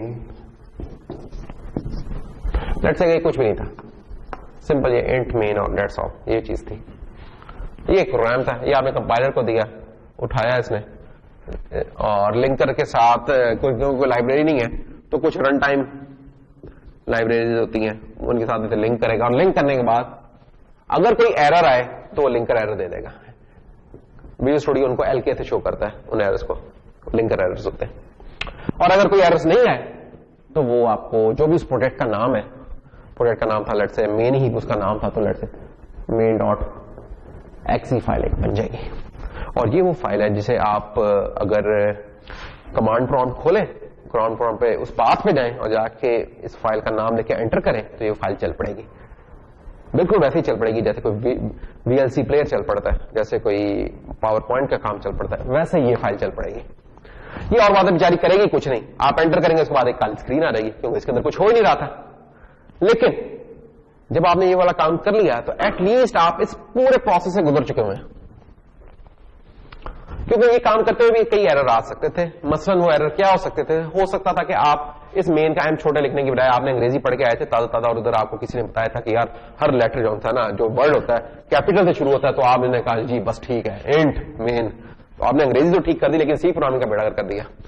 तो अब ये जो सा एरर आएगा ये कंपाइलर एरर आएगा। कंपाइलर क्या क्या एरर देगा, कंपाइलर कहेगा यार ये इंट क्या चीज है। हमारी C plus plus case sensitive होती है लैंग्वेज, ठीक है, ये छोटे आई और बड़े आई में फर्क करेगी, स्मॉल अल्फाबेट्स में लार्ज में फर्क रखेगी। तो जैसे ही आप कैपिटल आई लिखेंगे ये परेशान होने कहेगी ये मेरे इंट का तो पता है, इसका नहीं पता, तो वो कहेगी अनडिफाइंड इंट। एक बात आप इसको ठीक कर लेंगे, इंट आपने लेंगे, जैसे ही आप ये काम करेंगे वो कंपाइलेशन का वो एरर खत्म हो जाएगा जो था ना अनडिफाइंड आई वाला। उसके बाद ना फिर लिंकर का एरर आएगा। लिंकर ढूंढता है बेचारा कि यार मेरे प्रोग्राम में एक मेन फंक्शन होना चाहिए, वो मेन फंक्शन कहां गया। आपने कहेंगे यार मैंने तो मेन फंक्शन लिखा हुआ, लेकिन आपने वो मेन फंक्शन लिखा कैपिटल एम से और वो भी ढूंढ रहा है वो स्मॉल एम वाला। तो लिंकर ढूंढता है ये वाली चीज बेसिकली। कंपाइलर नहीं एरर देगा इस चीज के ऊपर कि वो है, कंपाइलर ने आई के ऊपर एरर दिया था, इसके ऊपर नहीं एरर दिया, लिंकर इस पे एरर देगा। लिंकर कहेगा कि यार मुझे एंट्री पॉइंट नहीं मिल रहा आपके प्रोग्राम में, वो इस तरह की कोई जिक्र करेगा एंट्री पॉइंट। एंट्री पॉइंट क्या होता है, एंट्री पॉइंट भी होता है कि जब आप किसी प्रोग्राम को चलाते हैं तो ओएस से कंट्रोल जो ट्रांसफर होता है आपके प्रोग्राम को, वो किस रास्ते से ट्रांसफर होता है, वो मेन के रास्ते से होता है, ठीक है। तो वो एंट्री पॉइंट चाहिए होता है, वो मेन होता है। जो भी हम कंसोल प्रोग्राम बना रहे हैं ना, इसमें एंट्री पॉइंट हमारा मेन का फंक्शन होता है। इस मेन के फंक्शन से फिर एक दुनिया चलती है, जो भी हम कॉल करते हैं इस मेन के फंक्शन से करते हैं, और कोई रास्ता नहीं है हमारे पास कंसोल प्रोग्राम्स में। GUI बेस्ड प्रोग्राम में और है, GUI बेस्ड प्रोग्राम में मल्टीपल एंट्री पॉइंट्स हो सकते हैं। मैं कोने में भी क्लिक कर सकता हूं, मैं इधर से भी मेन्यू खोल सकता हूं, उधर से भी खोल सकता हूं, कोई नहीं है उधर, इस तरह की सीक्वेंस नहीं होती। लेकिन जो हम काम कर रहे हैं अभी कंसोल बेस्ड, उसमें इस तरह का ही है। कहेगा यार मुझे एंट्री पॉइंट नहीं मिल रहा, और एंट्री पॉइंट का नाम उसे फिक्स रखा हुआ है कि वो मेन होगा और कोई नहीं हो सकता। तो आपके प्रोग्राम में मेन का फंक्शन होना लाजमी है अगर वो एग्जीक्यूटेबल प्रोग्राम है। अगर एग्जीक्यूटेबल प्रोग्राम आप बनाना चाह रहे हैं तो उसमें एक अदद मेन का फंक्शन होना लाजमी है, एक से ज्यादा भी नहीं हो सकता, एक से कम भी नहीं हो सकता। तो लिंकर साहब एरर देंगे मुझे एंट्री पॉइंट नहीं मिल रहा। आप कहेंगे ओह अच्छा यार मैं तो कैपिटल एम डाल दिया इसका, ले नहीं स्मॉल कर देते हैं। जब आपने ये वाला काम किया तो लिंकर इसको कंपाइल कर देगा, बिल्ड कर देगा, और आपके पास एक अदद एक्स चाहिए। इसका ये फिर जो आपका प्रोजेक्ट होगा उसके डिबग फोल्डर में पड़ी होगी ये एक्स। आप पाथ चेंज करके उस जगह पे जाएं, डबल क्लिक करके चलाएंगे तो जल्दी से काली स्क्रीन आगे खत्म हो रहेगी। बेहतर है कि आप कमांड प्रॉम्प्ट खोलें, उसमें उस पाथ पे जाएं और इसको चलाएं तो सिंपली एक ब्लैंक लाइन के बाद वो दोबारा कमांड प्रॉम्प्ट आ जाएगा, आपका एक प्रोग्राम चल पड़ा। लेकिन उसके दौरान ये बहुत सारे काम हो गए और उसका कोई साइज होगा, हो सकता है 1 MB या कोई 1.5 MB का साइज हो, बेचारा करता कुछ नहीं लेकिन साइज उसका ठीक सा बना हुआ होगा। तो ये चीज है जनाब। लेकिन जब आपने ये काम कर लिया तो आपको स्टेजेस ऑफ प्रोग्राम बिल्डिंग का पता चल गया कि यार कुछ कंपाइलर के एरर हुआ करेंगे, कुछ लिंकर के एरर हुआ करेंगे। कंपाइलर के एरर सिंटैक्स या नॉन डिफाइंड चीजों के लिए होते हैं। लिंकर के एरर होते हैं जब उसे कोई चीज कंपाइलर में तो आप बता देते हैं कि यार ये चीज मैंने डिफाइन की है, इन एक्चुअल वो डिफाइन नहीं की हुई है। कंपाइलर लिंकर उसको ढूंढता है जब तो एरर देता है कि यार वो चीज नहीं मिली, आपने तो मुझे कहा था वो चीज पड़ी हुई है, नहीं मिली, तो लिंकर उस चीज का एरर देता है। ठीक है, कोई लाइब्रेरी आपने इंक्लूड नहीं की, उस जगह पे नहीं पड़ी, लिंकर इस पे एरर देगा। एंट्री पॉइंट नहीं मिलता है, लिंकर इसका एरर देगा। और जब कुछ नहीं होता तो फिर अच्छा, जब ये वाली सारी चीजें पता चल गई तो अब आपको मुख्तलिफ लेवल्स ऑफ एरर्स का भी पता चल गया कि भाई इस स्टेज के ऊपर मुझे कंपाइलर एरर आते हैं, इस स्टेज के ऊपर मुझे लिंकर एरर आते हैं। जब ये चीजें सारी हो रखती हैं तो फिर कुछ लॉजिकल एरर्स होते हैं। लॉजिकल एरर्स एक्चुअली वो एरर्स शुरू होते हैं कि आपको एक प्रॉब्लम दी गई थी, किसी ने कहा था कि यार एडिशन का प्रोग्राम बना था, आपने उसे मल्टीप्लाई का बना कर दिया। Not this is some logical error. आप कहेंगे अच्छा यार मैं इसको ठीक कर दूं, आप जाके उसे ठीक कर लेंगे। और फिर होते हैं रन टाइम एरर्स के जो चीज देख रहे हैं आपको मोस्ट ऑफ द टाइम वो चीज वैसे ही मिल रही है, लेकिन बात का आपका प्रोग्राम क्रैश हो रहा है या किसी और चीज को बेड़ागर कर रहा है उसका, वो कुछ रन टाइम एरर्स हो सकते हैं। तो हमें पता होना चाहिए किस किस्म के एरर्स हैं। हमारी कोशिश ये होती है कि जो रन टाइम एरर्स हैं उनको हम लॉजिकल एरर बना दें, जो लॉजिकल एरर उनको लिंकर एरर बना दें, जो लिंकर एरर उनको कंपाइलर एरर बना दें। क्यों? क्योंकि कंपाइलर एरर को पकड़ना सबसे आसान काम है, इसको फिक्स करना सबसे आसान काम है। लिंकर एरर का फिर उससे मुश्किल होता है, लॉजिकल एरर का उससे मुश्किल होता है, और रन टाइम का उससे भी ज्यादा मुश्किल हो जाता है। तो हम ऐसी प्रोग्रामिंग टेक्निक्स हम चाहते हैं कि हम फॉलो करें कि जिसमें हम एक लेवल पीछे चले जाएं, क्योंकि उसे एक पिछले लेवल पे उस चीज को पकड़ना आसान है, अगर वो चीज हो गई फिर उसको पकड़ना मुश्किल है। तो हम ऐसी कुछ प्रोग्रामिंग टेक्निक्स को भी फॉलो करने की कोशिश करेंगे कि जिसमें हम इस एरर को ये वाला बना लें, अगर ये एरर है तो इसको इस तरीके से पकड़ लें, अगर ये है तो इस तरीके से पकड़ लें। तो कुछ टेक्निक्स होंगे वो भी हम साथ के साथ, जो कि हमारा फोकस तो नहीं है लेकिन वो साथ कुछ टिप्स देते रहा करेंगे, अगर ये काम कर लो ना तो ये चीज जल्दी पकड़ी जाएगी, इसको फिक्स करना आसान होगा। तो सबसे आसान इस एरर को फिक्स करना आता है, फिर उसके बाद ये, फिर ये और फिर ये। होता क्या है कि अभी आप लोग क्योंकि जब नए नए प्रोग्रामर होते हैं तो सबसे ज्यादा आप इसमें फंसते हैं, आप कहते हैं यार कंपाइल ही नहीं हो रहा प्रोग्राम। एक्जी बनाना ही एक साइंस बन जाती है शुरू शुरू में, लेकिन अब हम बड़े हो गए क्योंकि थोड़ा सा, तो हम कहते हैं कि यार हम एज्यूम करेंगे ये वाली चीज तो हो ही रही है, अब हम इससे आगे के मसलों को हल करने की कोशिश कर रहे हैं। ठीक है, तो हमने क्या कर लिया, एक प्रोग्राम का बेसिक डेवलपमेंट का फ्लो देख लिया और हमने देख लिया कि एरर्स किस किस्म के अगर हो सकते हैं। वो जो नीचे प्रिंट होता है ना विजुअल स्टूडियो में, भाई तब विजुअल स्टूडियो हम इस्तेमाल कर रहे होंगे, तो ये आप लोग के पास होना चाहिए, अभी से कर लें ताकि आपने जो प्रैक्टिस करनी है आपने मुख्तलिफ प्रोग्राम्स की वो भी आप कर सकें। विजुअल स्टूडियो कर लें, एडिशन से मुझे कोई गर्ज नहीं है, लेटेस्ट कर लें तो बहुत अच्छी बात है, लेकिन 2015-13 करना तो वो भी कर लें, मुझे उससे कोई गर्ज नहीं है। 2017 कर लेंगे, उसमें यह था कि कुछ थोड़े बहुत फीचर्स आ जाते हैं, एक दो चीजों के कुछ फीचर्स शायद वो हम इस्तेमाल कर लें, नहीं तो मुझे खैर से कोई गर्ज नहीं। कोई भी हो विजुअल स्टूडियो होना चाहिए बस आपके पास, ठीक है, तो वो इंस्टॉल कर लीजिएगा। ये बड़ा है, ये 20-21 GB खा लेता है, जो 15 है वो इससे कम खाता है, और जो एक्सप्रेस एडिशन है वो 1-2 GB खाते हैं, तो वो आपकी चॉइस है, जो समझ कर लें। हम कोशिश करेंगे कि हम इसके फीचर्स इस्तेमाल ना करें, लेकिन अगर कोई आया तो मैं बता दूंगा। आपका काम अगर 2008 एडिशन की कोई चीज पड़ी उससे भी इंशाल्लाह चल जाएगा, वो कोई मसला नहीं है, ठीक, लेकिन होना चाहिए ये लाजमी, क्योंकि हमने कर रहे होने प्रोग्राम काफी चीजों को इसके अंदर।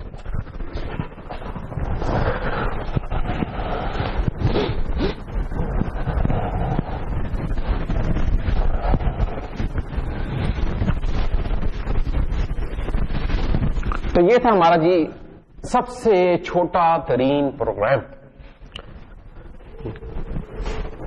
कि जिसको चलने में बहुत टाइम लगा।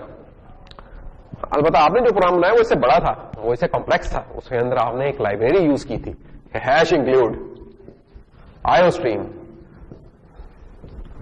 यूजिंग नेम स्पेस, पता नहीं ये क्यों लिखा था, हमें नहीं याद अब, एसटीडी, और फिर हमने लिखा सी आउट हेलो वर्ल्ड।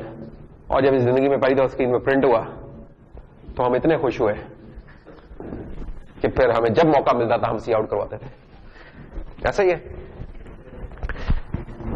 तो वाकई जब पहली दफा स्क्रीन में प्रिंट होता है तो बड़ा मजा आता है, लेकिन वो होता है कि एबीसी सीख लिया तो उसके बाद हमने सेंटेंस सीखना होता है, सेंटेंस के बाद हमने नॉवेल्स पढ़ने तो उसके बाद फिर आगे चलना होता है। तो इधर भी हमारी यही ख्वाहिश होती है कि अच्छा हम हमारी लर्निंग इधर ही ना रुकी रहे, अगर हम इधर रुके रहेंगे तो हम इधर ही रुके रहेंगे, हम चाहते हैं इससे आगे चलते जाए। एनीवेज, ये लिखने का मकसद ये था कि ये प्रोग्राम कोई आसान प्रोग्राम नहीं है। इस प्रोग्राम ने कुछ खतरनाक से काम किए। खतरनाक से ये काम किए कि इसने ना कुछ इंक्लूड करवाया। जब कोई चीज इंक्लूड हो रही है तो इससे आपके दिमाग में फक एक बत्ती जलनी चाहिए कि यार ये मैं ऐसी चीज यूज करने जा रहा हूं जो कि लैंग्वेज का पार्ट नहीं है, क्योंकि मुझे वाकई इसको इस्तेमाल करने की जरूरत है कि नहीं है, या फॉर्म में इस्तेमाल कर रहा हूं। कुछ लोग होता है वो प्रोग्राम शुरू करते हैं 4-5 इंक्लूड वैसे डाल देते हैं, इस्तेमाल होना वो डाल देते हैं, पता नहीं क्यों। तो आपने ये देखना कि यार मुझे इसकी जरूरत भी है कि नहीं है। तो क्योंकि मैंने इधर सी आउट करना तो जरूरत थी, तो इसलिए मैंने ये कर दिया। लेकिन इंक्लूड जब आया तो इसका मतलब यह कि जो भी ये चीज इस्तेमाल होने जा रही है that was not part of the language, it is something external to the language. Iostream is not part of the language, ये एक लाइब्रेरी है, लाइब्रेरी है, it is external to language, जिसे हम इंक्लूड कर रहे हैं। पार्ट ऑफ द लैंग्वेज होती है, मतलब अगर मैंने करना होता simply A+B, that is part of the language, मुझे कुछ करने की जरूरत नहीं। अरे बनानी होती, फंक्शन बनाना था, मुझे कुछ भी बाहर से डालने की कोई जरूरत नहीं, क्योंकि that is part of the language. लेकिन ये वाली चीज is not part of the language, so that's why we need to include these things in our program. तो ये हमें देख डिसीजन लेना है कि हम क्या चीज हमें जरूरत है कि नहीं है। मैं चाहूंगा कि आप इनिशियली जब प्रोग्राम बनाए, अनलेस कि मैं आपको अलाउ कर दूं, आप आईओस्ट्रीम ना यूज करें। आप जिंदगी को इमेजिन करें आईओस्ट्रीम के बगैर प्रोग्रामिंग को। यार आईओस्ट्रीम सी इन नहीं होगा तो मैं वैल्यूज कैसे एंटर करूंगा, सी आउट नहीं होगा तो मैं वैल्यूज को कैसे देखूंगा। जब सी इन नहीं होगा तो मुझे हार्ड कोड करनी पड़ेंगे, और मैं चाहूंगा कि आप हार्ड कोड करें, अनलेस कि मैं कह दूं कि यार सी इन करवा लो। और सी आउट नहीं होगा तो मैं चाहता हूं कि मैं ये चाहता हूं कि आप डिबगर में जाके देखें कि वैल्यूज क्या है। क्यों? सी आउट में आपको कोड लिखना पड़ता है एक चीज को देखने के लिए। जब आप कोड लिखेंगे, जिस चीज की वैल्यू देखने चाहते हो सकता है आप कोड लिखते हो कोई गलती कर ले, बड़े चांसेस हैं इसके कि कोड लिखते लिखते आप कोई गलती कर ले। तो जो चीज आप देखना चाह रहे थे उल्टा आपने जो कोड लिखा वो भी गलत है।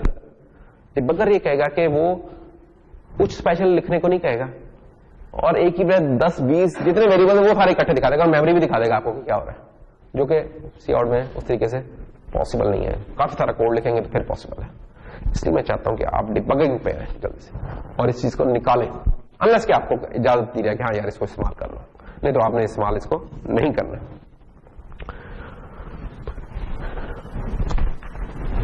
अच्छा, अब हम इस तरह करते हैं कि इसमें से ये भी चीज निकाल देते हैं, ये भी निकाल देते हैं,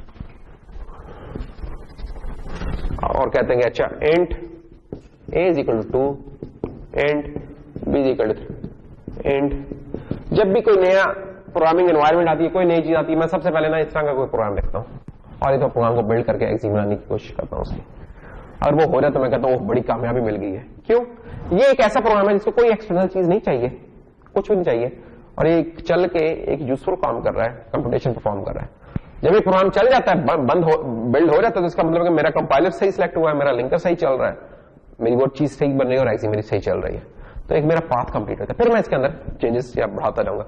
लेकिन फर्स्ट टाइम जब भी कोई आपको नई आईडी मिले, ये तो वीओ स्टूडियो था ना, वीओ स्टूडियो में तो हमें पता चीजें चलती हैं, लेकिन हो सकता है आपको कोई माइक्रो कंट्रोलर मिल जाए, उस माइक्रो कंट्रोलर पे आपने पहले प्रोग्राम लिखना हो तो आप परेशान होंगे, यार प्रोग्राम को पहली दफा कंपाइल करना भी एक साइंस बना हुआ आपके लिए, यार मैं कैसे करूं। उनकी अपनी आईडीज होंगी, ठीक है, एमपी लैब है, माइपिक वालों की, एटमल वालों का अपना स्टूडियो है, एसटी माइक्रो का अपना स्टूडियो है, हर किसी के अपने अपने इक्लिप्स बेस्ड है मुख्तलिफ। तो सबसे पहले तो एक दफा जो सादा सा प्रोग्राम बनाना भी एक साइंस बन जाता है, उसमें आधे घंटे से हो सकता है 2 दिन लग जाए आपको पहला। तो हम चाहते हैं कि पहला प्रोग्राम में कोई बेसिक्स हो। जब ये चीज बिल्ड हो जाती है, इसका मतलब है कि आपकी टूल चेन, इसको हम कहते हैं टूल चेन। टूल चेन किसको बोलते हैं? जो कि अभी आपके लफ्ज लिखे थे ना मुख्तलिफ, कि compiler, linker, these are tools, इनको हम बोलते हैं टूल्स। ये वो टूल्स नहीं है हथौड़ी और वो है, ये सॉफ्टवेयर टूल्स है, ठीक है। प्लस एडिटर हमें चाहिए होता है जिसमें हम कोड लिखते हैं, प्लस डिबगर हमें चाहिए होता है जिसमें हम कोड को डिबग करते हैं, प्लस एक और चीज होती है जिसे हम कहते हैं प्रोफाइलर, जिससे हम कोड की परफॉर्मेंस देखते हैं क्या है। ये सब चीजें कहलाती हैं टूल्स, सॉफ्टवेयर टूल्स। हम जो विजुअल स्टूडियो का टूल इस्तेमाल कर रहे हैं उसमें सारी चीजें मौजूद हैं। उसके अंदर एडिटर भी है, कंपाइलर भी है, ये भी है, प्रोफाइलर भी है, सब कुछ है उसके अंदर। कुछ और भी चीजें उसके अंदर, वर्जनिंग की भी ऑप्शन है, वर्जनिंग चेकआउट चेक इन कर सकते हैं। आप टीम्स में अगर काम कर रहे हैं तो एक बंदा यूएस में बैठा काम कर रहा है, किधर कर रहा है, इकट्ठे बैठ के डेवलपमेंट कर सकते हैं। बहुत कुछ, कोड की कुछ फाइलें उनके दरमियान कंपेरिजन करके देख सकते हैं और बहुत सारी चीजें। तो ये सब टूल्स हैं। इन टूल्स को फिर इंटीग्रेटेड डेवलपमेंट एनवायरमेंट्स में हमें दिया जाता है। इसमें आईडीईज कहलाती है वो, इंटीग्रेटेड डेवलपमेंट एनवायरमेंट। तो आईडीईज होती हैं। तो विजुअल स्टूडियो क्या हमारी एक आईडीई है जिसके अंदर ये सारी चीजें मौजूद है, ठीक है, विजुअल स्टूडियो। और कोई एग्जांपल, नेट बीन्स होती है जैसे जावा के लिए, या एंड्रॉइड स्टूडियो अगर एंड्रॉइड डेवलपमेंट करनी है, या Xilinx का एसडीके होता है, या विवाडो होता है वेरिलॉग वगैरह में अगर आपने काम किया था, तो वो सब उनकी आईडीज है, उनके टूल्स है। तो जब भी मैं टूल्स का लफ्ज़ इस्तेमाल करूं तो सॉफ्टवेयर टूल्स है उसमें, ठीक है, ये ज़हन में रखना है आप लोगों ने।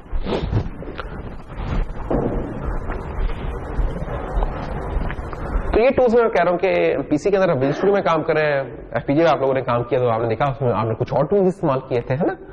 तो इस तरह टूल्स चेंज होते रहते हैं। एल्गोरिथम्स में जाएंगे तो हो सकता है जो दूसरे कम्युनिकेशन डीएसपी में तो मैटलैब वगैरह आप इस्तेमाल किया करेंगे, तो वाला टूल इस्तेमाल करेंगे।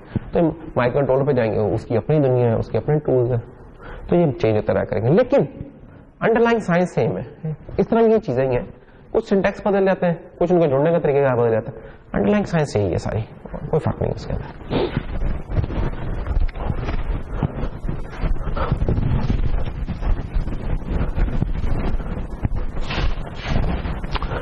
अच्छा जी, ये हमारा बेसिक सा प्रोग्राम था। इस प्रोग्राम में कोई नई चीज नजर आई है?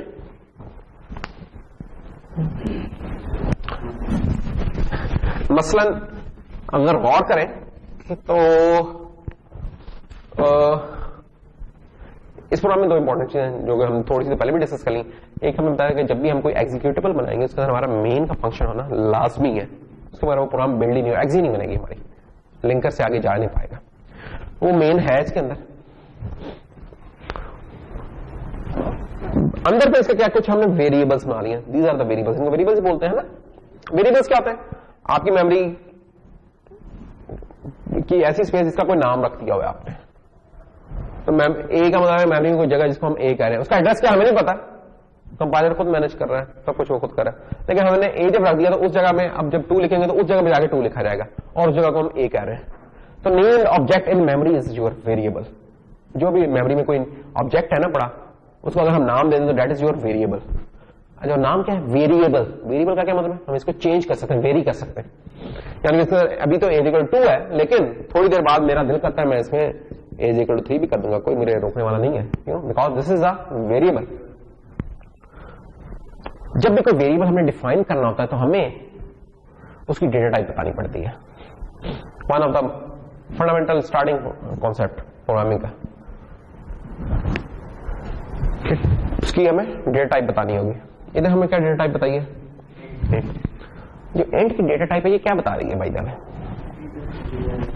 इंटीजर है और 4 बाइट्स का है, और 4 बाइट है, वो तो ठीक हो गया, इसका साइज 4 बाइट्स। इंटीजर है, इंटीजर होने से क्या पता चला ना? नंबर है, बिल्कुल सही।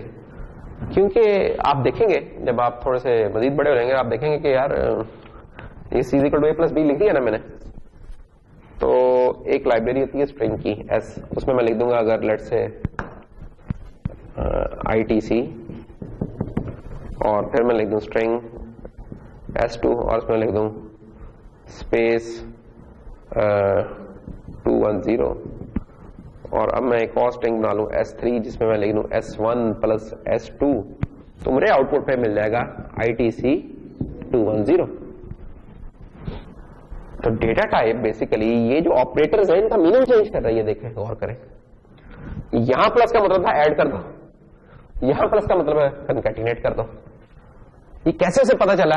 उसने देखा कि यार ये जो चीजें लेफ्ट और राइट में जो चीजें वो है क्या, अगर इंटीजर होती तो इसने ऐड कर देना था क्योंकि स्ट्रिंग थी। तो इन स्ट्रिंग्स आपको पता है कि जब कभी प्लस का काम हो तो तुमने क्या करना है, ये डिफाइन कर दिया। ये हम कर सकते हैं, खुद कर सकते हैं डिफाइन कि कंकैटिनेट कर दो, कंकैटिनेशन तो उसने कंकैटिनेट कर दिया, एक स्ट्रिंग के बाद में दूसरी डाल दी, कंकैटिनेट कर दिया। तो डेटा टाइप हमें दो चीजें बताती है कि मेमोरी में जगह कितने लेगी ये जगह चीज, और नंबर्स के ऊपर ऑपरेशंस कौन से परफॉर्म हो सकते हैं। ये इंपॉर्टेंट है इसके अंदर। तो आपको पता होना चाहिए एक तो जनरल डेटा टाइप्स कौन सी हुई है, तो एक लिस्ट होती है, 4 हो गया, शॉर्ट हो गया और इस तरह की मुख्तलिफ, तो कुछ भी हो सकती हैं आपकी data types, 4, short, int, long, float, double.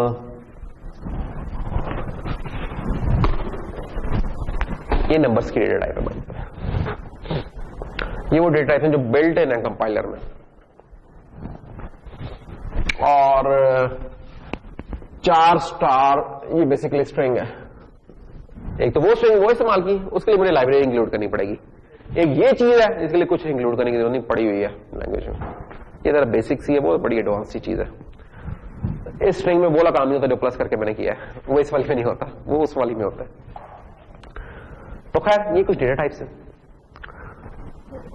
Character साहब में 1 बाइट का होता है ना, 1 बाइट 2 4 4 8। इससे क्या पता चला हमें कि फ्लोट भी 4 बाइट्स का, इंटीजर भी 4 बाइट्स का। लेकिन अगर कोई चीज फ्लोट f1 इक्वल टू 2 है और फ्लोट f2 इक्वल टू 3 है, और अगर कोई चीज इंट i1 इक्वल टू 2 है और इंट i2 इक्वल टू 3 है, और आपका दोस्त सी आउट आ रहा है एक्शन में, और ये मैं लिखूं और यहां मैं लिखूं सी आउट, तो आप जानते हैं कि इन दोनों का जवाब क्या आएगा। तो क्या आएगा जवाब? इस केस में स्क्रीन पे क्या प्रिंट होगा? मुझे जवाब चाहिए, मुझे थ्योरी नहीं चाहिए, जवाब चाहिए मुझे फिलॉसफिकल जवाब नहीं चाहिए, मुझे नंबर चाहिए। क्या नंबर आ रहा है स्क्रीन पे, क्या मैं देख रहा हूं? इस केस में स्क्रीन पे क्या देखूंगा, और इस केस में स्क्रीन पे क्या देखूंगा? क्यों नहीं, आपका क्या ख्याल है? हाँ, उस केस में पॉइंट और सारा है। नहीं, मुझे नंबर बताओ, मुझे नंबर बताओ। आसिफ का क्या ख्याल है? मुझे नंबर चाहिए आसिफ, लंबी सी कहानी नहीं चाहिए, एग्जैक्ट नंबर। चलो 2/3 का, तो अगर कुछ लोग ये कैलकुलेट करने लगे तो यार हाँ वो तो होता है 0.6667 या कुछ इस तरह की कहानी। तो कैलकुलेटर निकाल लेना खुदा के लिए, ये सात अच्छी चीज। तो हाँ इधर 0 आएगा और इधर 0.67। क्या सब लोग मुत्तफिक है कि इधर 0 आएगा? क्यों? क्योंकि इंटीजर है और इंटीजर में 1 से नीचे का कोई कॉन्सेप्ट नहीं है, तो ये 0 रहेगा। ये फ्लोट है तो वो, अब दोनों का साइज 4 बाइट्स था, लेकिन बिकॉज ऑफ डेटा टाइप्स उनके जब हमने डिफ का सेम ऑपरेशन हमें जो लग रहा है परफॉर्म किया, तो दोनों के रिजल्ट्स डिफरेंट है। ऐसा ही है। चलो थोड़ा सा, ये तो सादा हो गया काम, थोड़ा सा इंटरेस्टिंग कर लेते हैं काम कि यही वाली चीज है और हम कहते हैं फ्लोट f3 इक्वल टू, अब क्या होगा? f3 में क्या आएगा अब जी? पॉइंट्स में आएगा जी। कोई और सवाल जवाब? पॉइंट्स में आएगा, पॉइंट्स में आएगा, 0 आएगा। क्योंकि देखो डिव का ऑपरेशन यहां किन के दरमियान में हो रहा है, तो जवाब तो बन गया है, वो जवाब अब यहां साइन होने जा रहा है, तो जवाब तो 0 कैलकुलेट हुआ है, वो 0 अब यहां जा रहा है साइन होने। यहां हम थोड़ी सी कोई 2 नंबरी करते थे तो फिर हो सकता था, तो उसके लिए हम एक चीज पढ़ी हुई है टाइप कास्टिंग, शायद या तो इनमें से किसी एक वेरिएबल को टाइप कास्ट कर लो, ठीक है। टाइप कास्ट क्या होता है कि for the temporary on that particular line change this type two this one. I1 integer है, लेकिन मैं कह रहा हूं यार थोड़ी देर के लिए इस लाइन के लिए इसको फ्लोट कह दो। अब एक फ्लोट है, जब दो ऑपरेंड्स हैं, उनमें से एक ऑपरेंड फ्लोट है, तो इंटीजर वाला फ्लोट में चला जाएगा, ये दूसरा भी फ्लोट के तौर पे ही फिर हो रहेगा, इम्प्लिसिटली हो रहेगा टाइप कास्ट पे वो। तो फिर 2 फ्लोटिंग का रिजल्ट फिर 0.667 आ जाएगा, फिर वाकई आएगा। लेकिन अगर मैंने ये नहीं लिखा 0 आएगा। दूसरा तरीका क्या है कि मैं यहां कोई हिंट करा दूंगा, यार मैं फ्लोटिंग पॉइंट चाहता हूं, मसलन मैं लिख दूं into 1.0। जैसे मैंने 1.0 लिखा, ये जो सारे हैं ना ये अपग्रेड हो जाएंगे। वो नहीं होता अपसाइज होता है, मैकडॉनल्ड्स में जाइए चाहे कोई अपसाइज हो, जो एक अपसाइज हुआ नहीं तो बाकी खुद बहुत अपसाइज हो जाएंगे ऊपर वाले में जाके ऑपरेशन पर। तो ये भी फ्लोट अब भी जो 0.667 आ जाएगा, लेकिन इस तरह का कोई हिंट नहीं है, तो फिर ये भी इंटीजर है, ये भी इंटीजर है, तो ये डिव इंटीजर हुई है, तो 0 आ गया, चाहे डेस्टिनेशन फ्लोट ही है, ठीक है।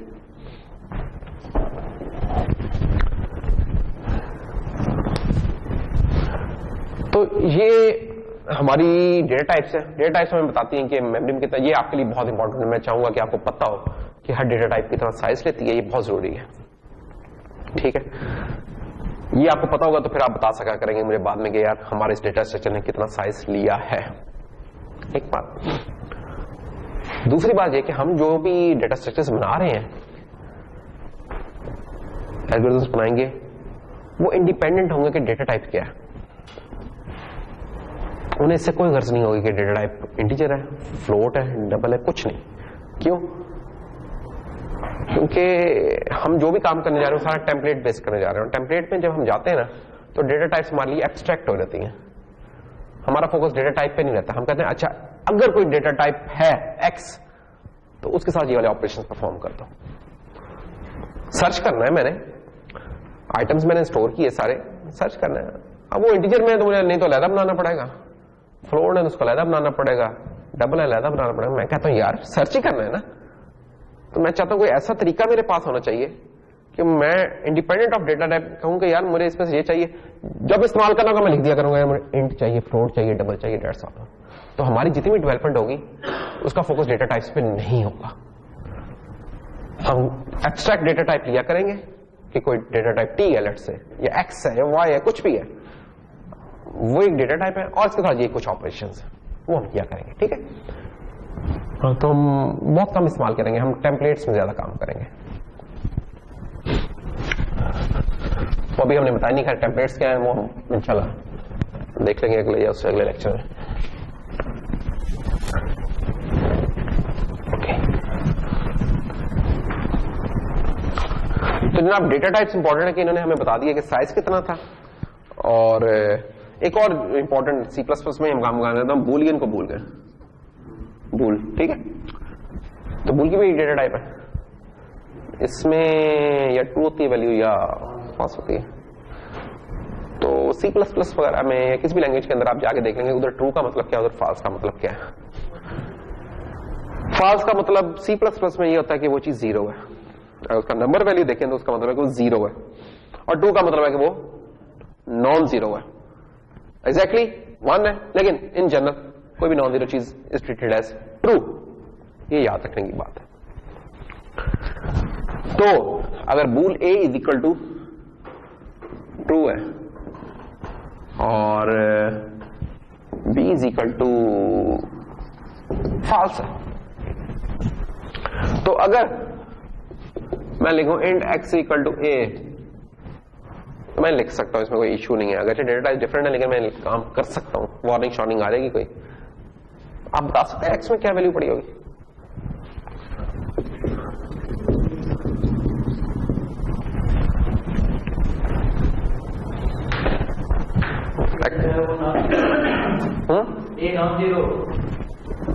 नंबर क्या होगा? 1 होगा। ए ट्रू है तो ट्रू को ये 1 लेता है,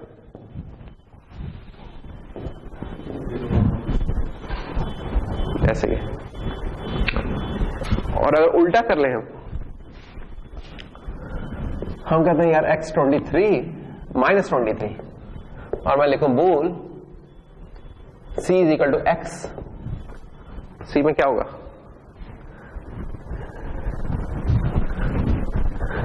अगर जब वार्निंग आएगी क्यों कहेगा भाई ये क्या कर रहे हैं, टीचर को आप एक बुलियन कर रहे हैं, तो हम कहते हैं अच्छा आने दो वार्निंग, जवाब बताओ क्या होगा? तो सी में क्या होगा? पड़ा हुआ इतना डरते रहते क्यों कह रहे हो? तो माइनस से तो नहीं परेशान होगा कि माइनस आ गया है, माइनस से नहीं परेशान होता, परेशान सिर्फ एक चीज से होना है कि 0 है या नहीं है। अगर कोई नेगेटिव नंबर है तो होता रहे, बेसिकली तो वो नॉन जीरो नंबर है, चाहे नेगेटिव ही क्यों ना हो। तो नंबर पॉजिटिव है नेगेटिव ऐसे असर नहीं पड़ता, सिर्फ इससे पड़ता कि वो 0 है या 0 नहीं है। क्योंकि वो 0 नहीं है तो इसलिए सी में ट्रू पड़ा होगा। तो लोग यही होता है नेगेटिव जब नंबर आता है ना, इससे कंफ्यूज होते हैं यार ओ पता नहीं यार मैंने अब क्या करना है। तो ये बोल जाता है कि यार बात तो कुछ और तय हुई थी, बात ये तय हुई थी कि 0 है या 0 नहीं है। तो ये तो जनाब इधर हम रोकते हैं आज, और फिर हम नेक्स्ट लेक्चर में इंशाल्लाह जो हमारी हैं इफ एल्स, लूप्स और पॉइंटर्स, इन चीजों को कोशिश करते हैं जल्दी से क्विकली रिवाइज कर लें। और जो उनकी कोई खास बातें, मैं एज्यूम ये करूंगा बेसिक सिंटैक्स आपको पता है, उस पर मैं टाइम नहीं लगा रहा, जो कुछ खास बातें जो कि शायद भूल जाए या कुछ और जिनका मैं उनको चाहूंगा सिर्फ मैं उन पर फोकस करूं, बाकी चीजें मुझे पता आप लोग कर लेंगे इंशाल्लाह, करके आए हुए हैं। तो ये ठीक है ना? तो ठीक है, दैट्स ऑल फॉर टुडे।